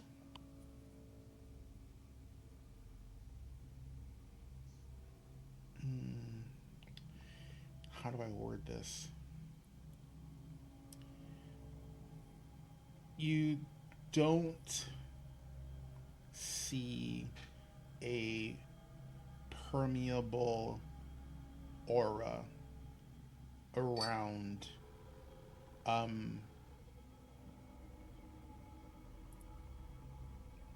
around Opper. However,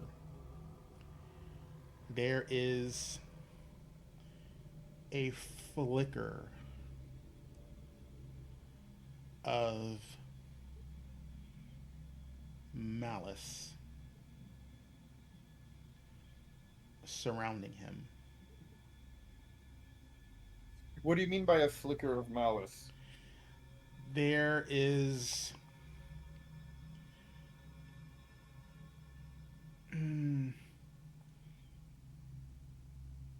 so there's not a curse on him per se. Like he himself is not cursed. You recognize the signs of that.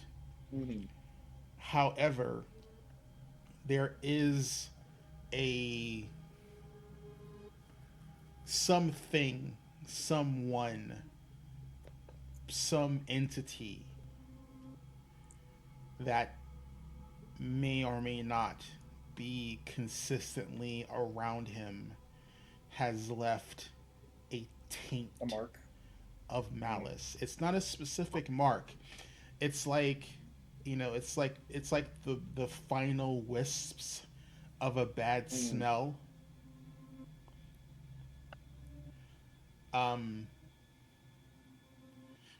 That's just permeating from his person. Like, he doesn't glow, there's nothing on him, but he's been touched by malice.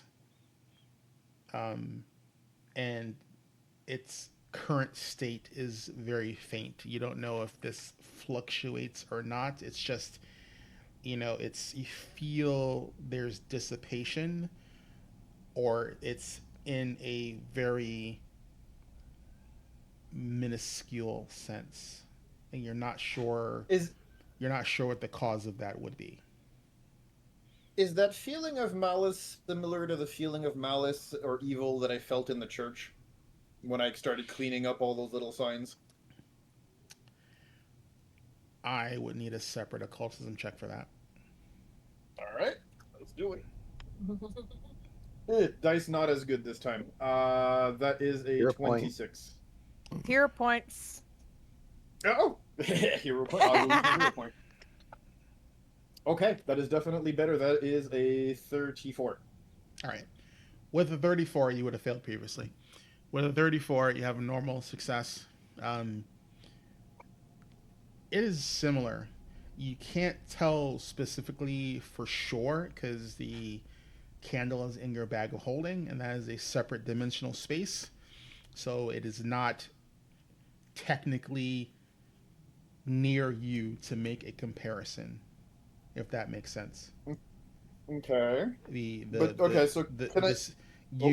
Like, it feels familiar, and you think the candle might have some similar taint to it, but again, it's in a pocket dimension. You can't directly make a comparison.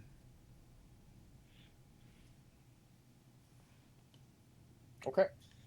I'll just really make sure to properly hang on to what this felt like to maybe do the comparison later when we figure things out with the candle. Okay. But I will tell him, well, dearie, it does seem you've been in contact with something. Either cursed. Most probably cursed. But don't worry.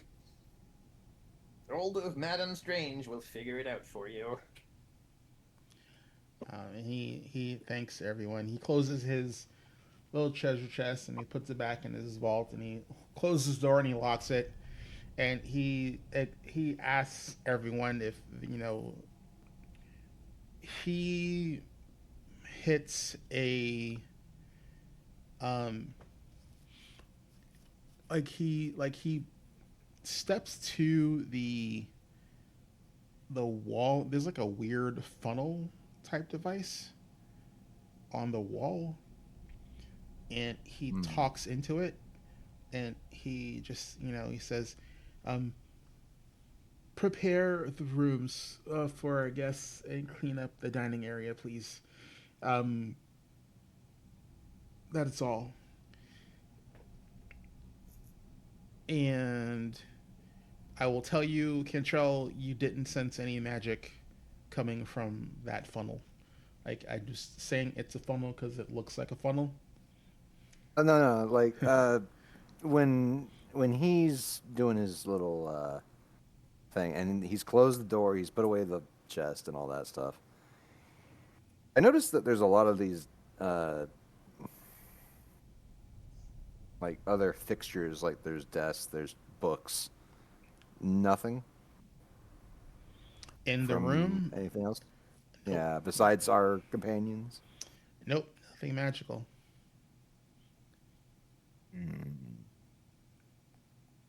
Very well. Okay. Yeah, because you, Ao didn't say out loud anything about the candle yet. That's something we would need to do. Okay. No. The only person who knows about the candle is specifically Ao, because Ao had successfully pocketed it without anyone noticing. Right. So unless there's anything else that he can look at right now, he will just. And we're good. All right. And I will have her add just one last thing. Oh, and I'll need a quiet room. I have a small ritual to do if we were to figure all this out. Give me a second. A quiet space, preferably. You would be. So that's. Give me a second. I just need to look at all the rooms. So I know Vandy's is. Want the blue bed? Yes, Vandy's. Room 18. Okay, 13's the guest room. I just have to see where all the guest rooms actually are. Okay, 13, 14.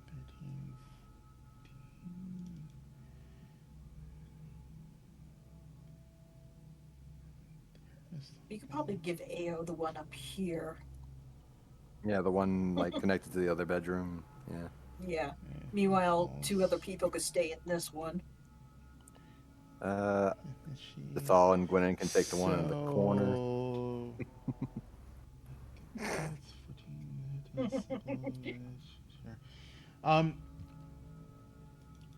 So this corner room is like a covered balcony. A little weird description for the room. I'm gonna say it's down just here or up here. This is a single. I'm just gonna say it's another one of the guest rooms. I don't like the description. I don't personally like the description they give it. So guest room, guest room, guest room, and You guest see room. any of the yellow beds? Yeah.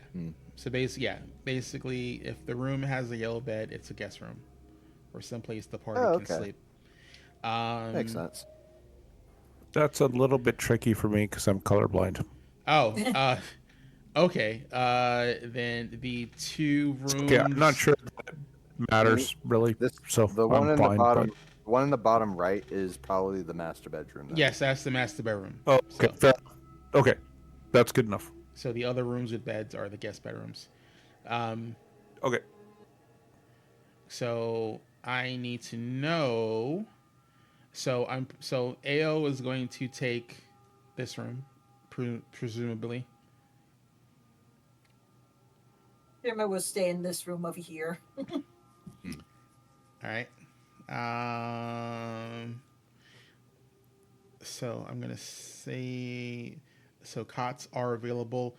I'm not gonna bother having the maid and the butler specifically talk to you, but the maid and the butler, the maid will offer Gwennon and Jathal the larger guest room with the bigger bed.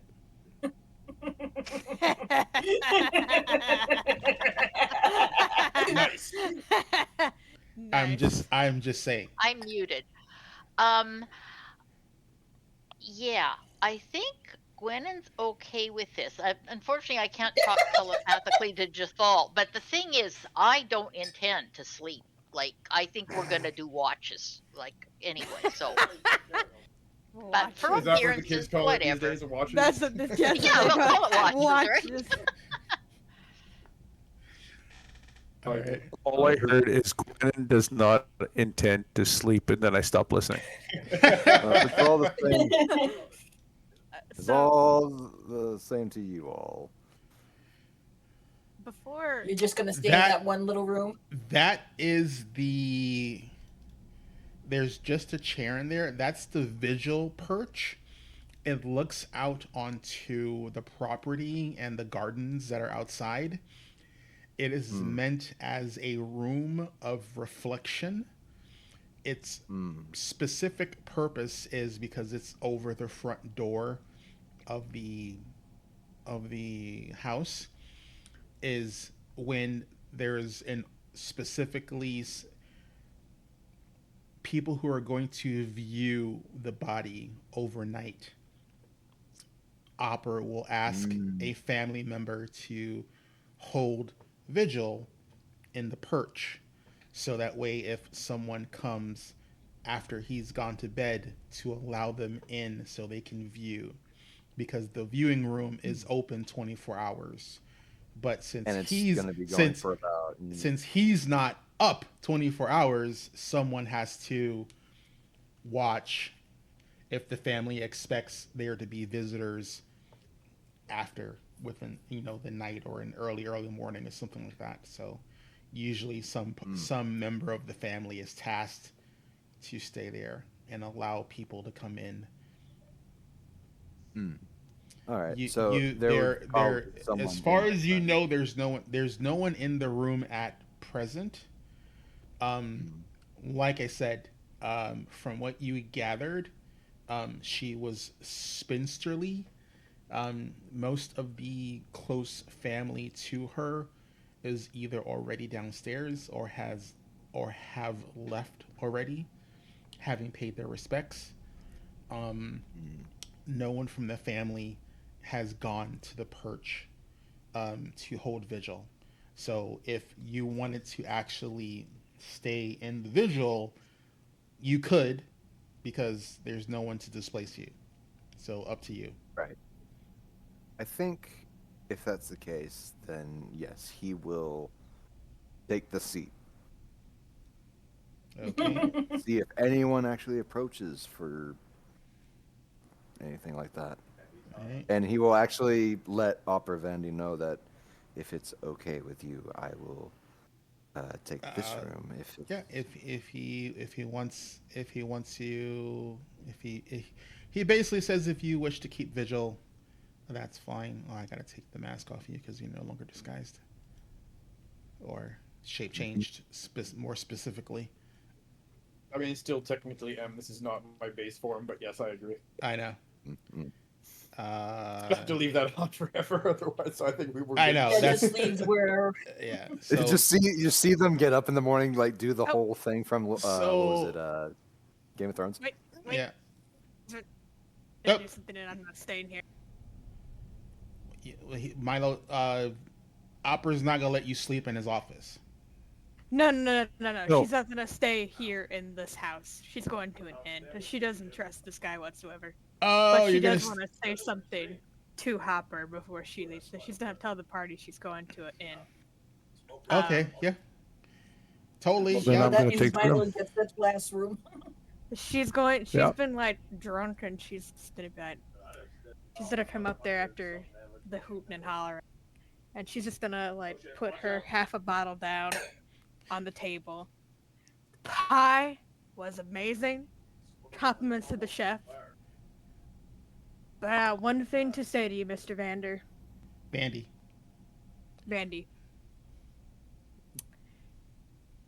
Why did you wait 3 years in between Roder's death and the wife and the daughter to pay the debt?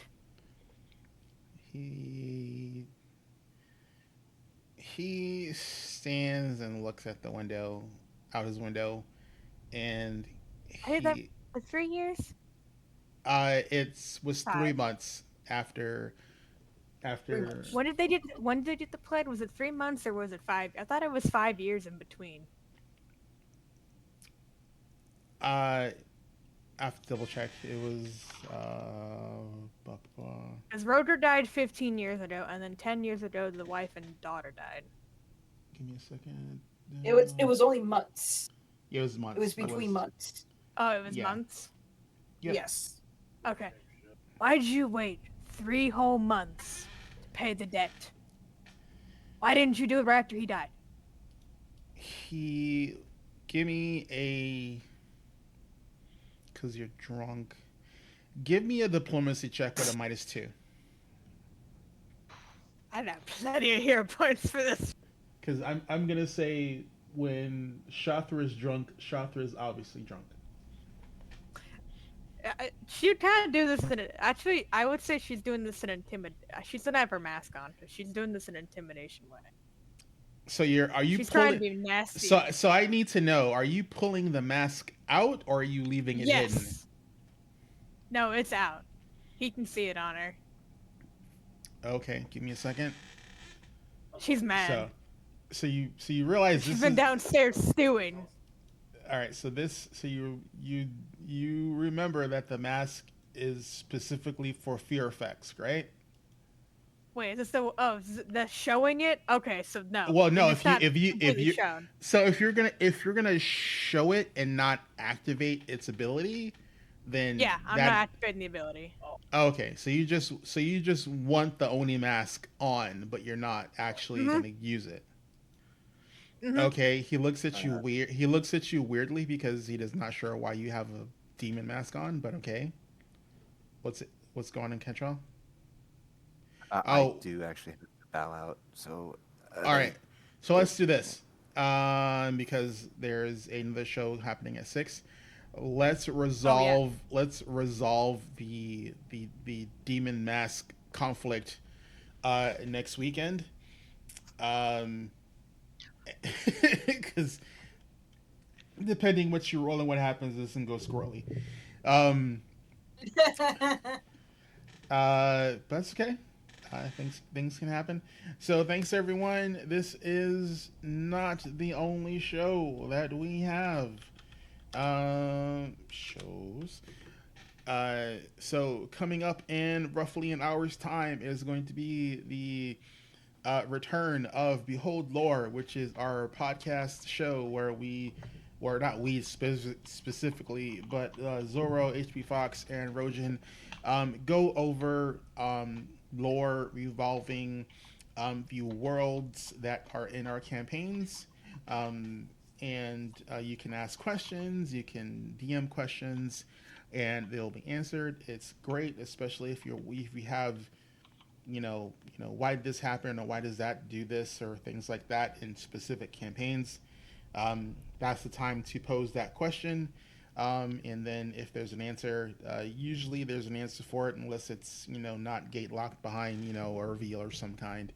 On Monday is going to be another installment of Destiny Forge, which is our longest running show. Not this Tuesday, but next Tuesday is going to be another session of our Tales from the Outer Rims, which is a Star Wars variant of 5e that we're playing, that Tilt is DMing. We have some Deck of Many Things pulls for that when we do that session starting out, so it's going to be a thing. And then Thursdays is our duality of shows where we have we don't have this Thursday is not going to be an episode of Tricorn Isles because that session that the current state of that campaign ended badly, and then so I believed on the 19th it's going to pick back up with a new name called, I think, New Era or something to that effect. It's going to be a time skip in the same universe. So it's going to be very interesting. It's going to be basically reincarnated souls. So I'm very interested to see how that's going to play out because I've seen players get reincarnated before, but I've never seen players reincarnated with potentially their souls intact into newborn characters. So it should be interesting to see how that plays into the mythology of that universe. And then the subsequent Thursday is Mass Effect, which is basically a Mass Effect variant of 5e. So it's great. And then on Saturdays, we also have duality of shows. We have our 2 morning shows, which is our Downfall of Priority, which is a Bridgerton-inspired game that is run by Balls. And then the opposite Saturday in the mornings is Withered Wastes, which is another game run by Rojin. Interesting things are happening there. And then in our evening shows, the duality is our Daggerheart campaign, which I believe is starting back up this Saturday, um, which is, oh god, I can't remember the name of the Daggerheart. Oh, City of Redemption. And then the opposite Saturday is going to be Vigilance 6, which is a homebrewed ish superhero game based loosely on Kids with Capes. And that's us in a nutshell. So we love your faces. Thank you for spending your weekend with us. We appreciate it. We will catch you guys hopefully in about an hour's time for Behold Lore. Until then, you guys stay safe and have a great rest of your weekend. We're out. Bye. Hey.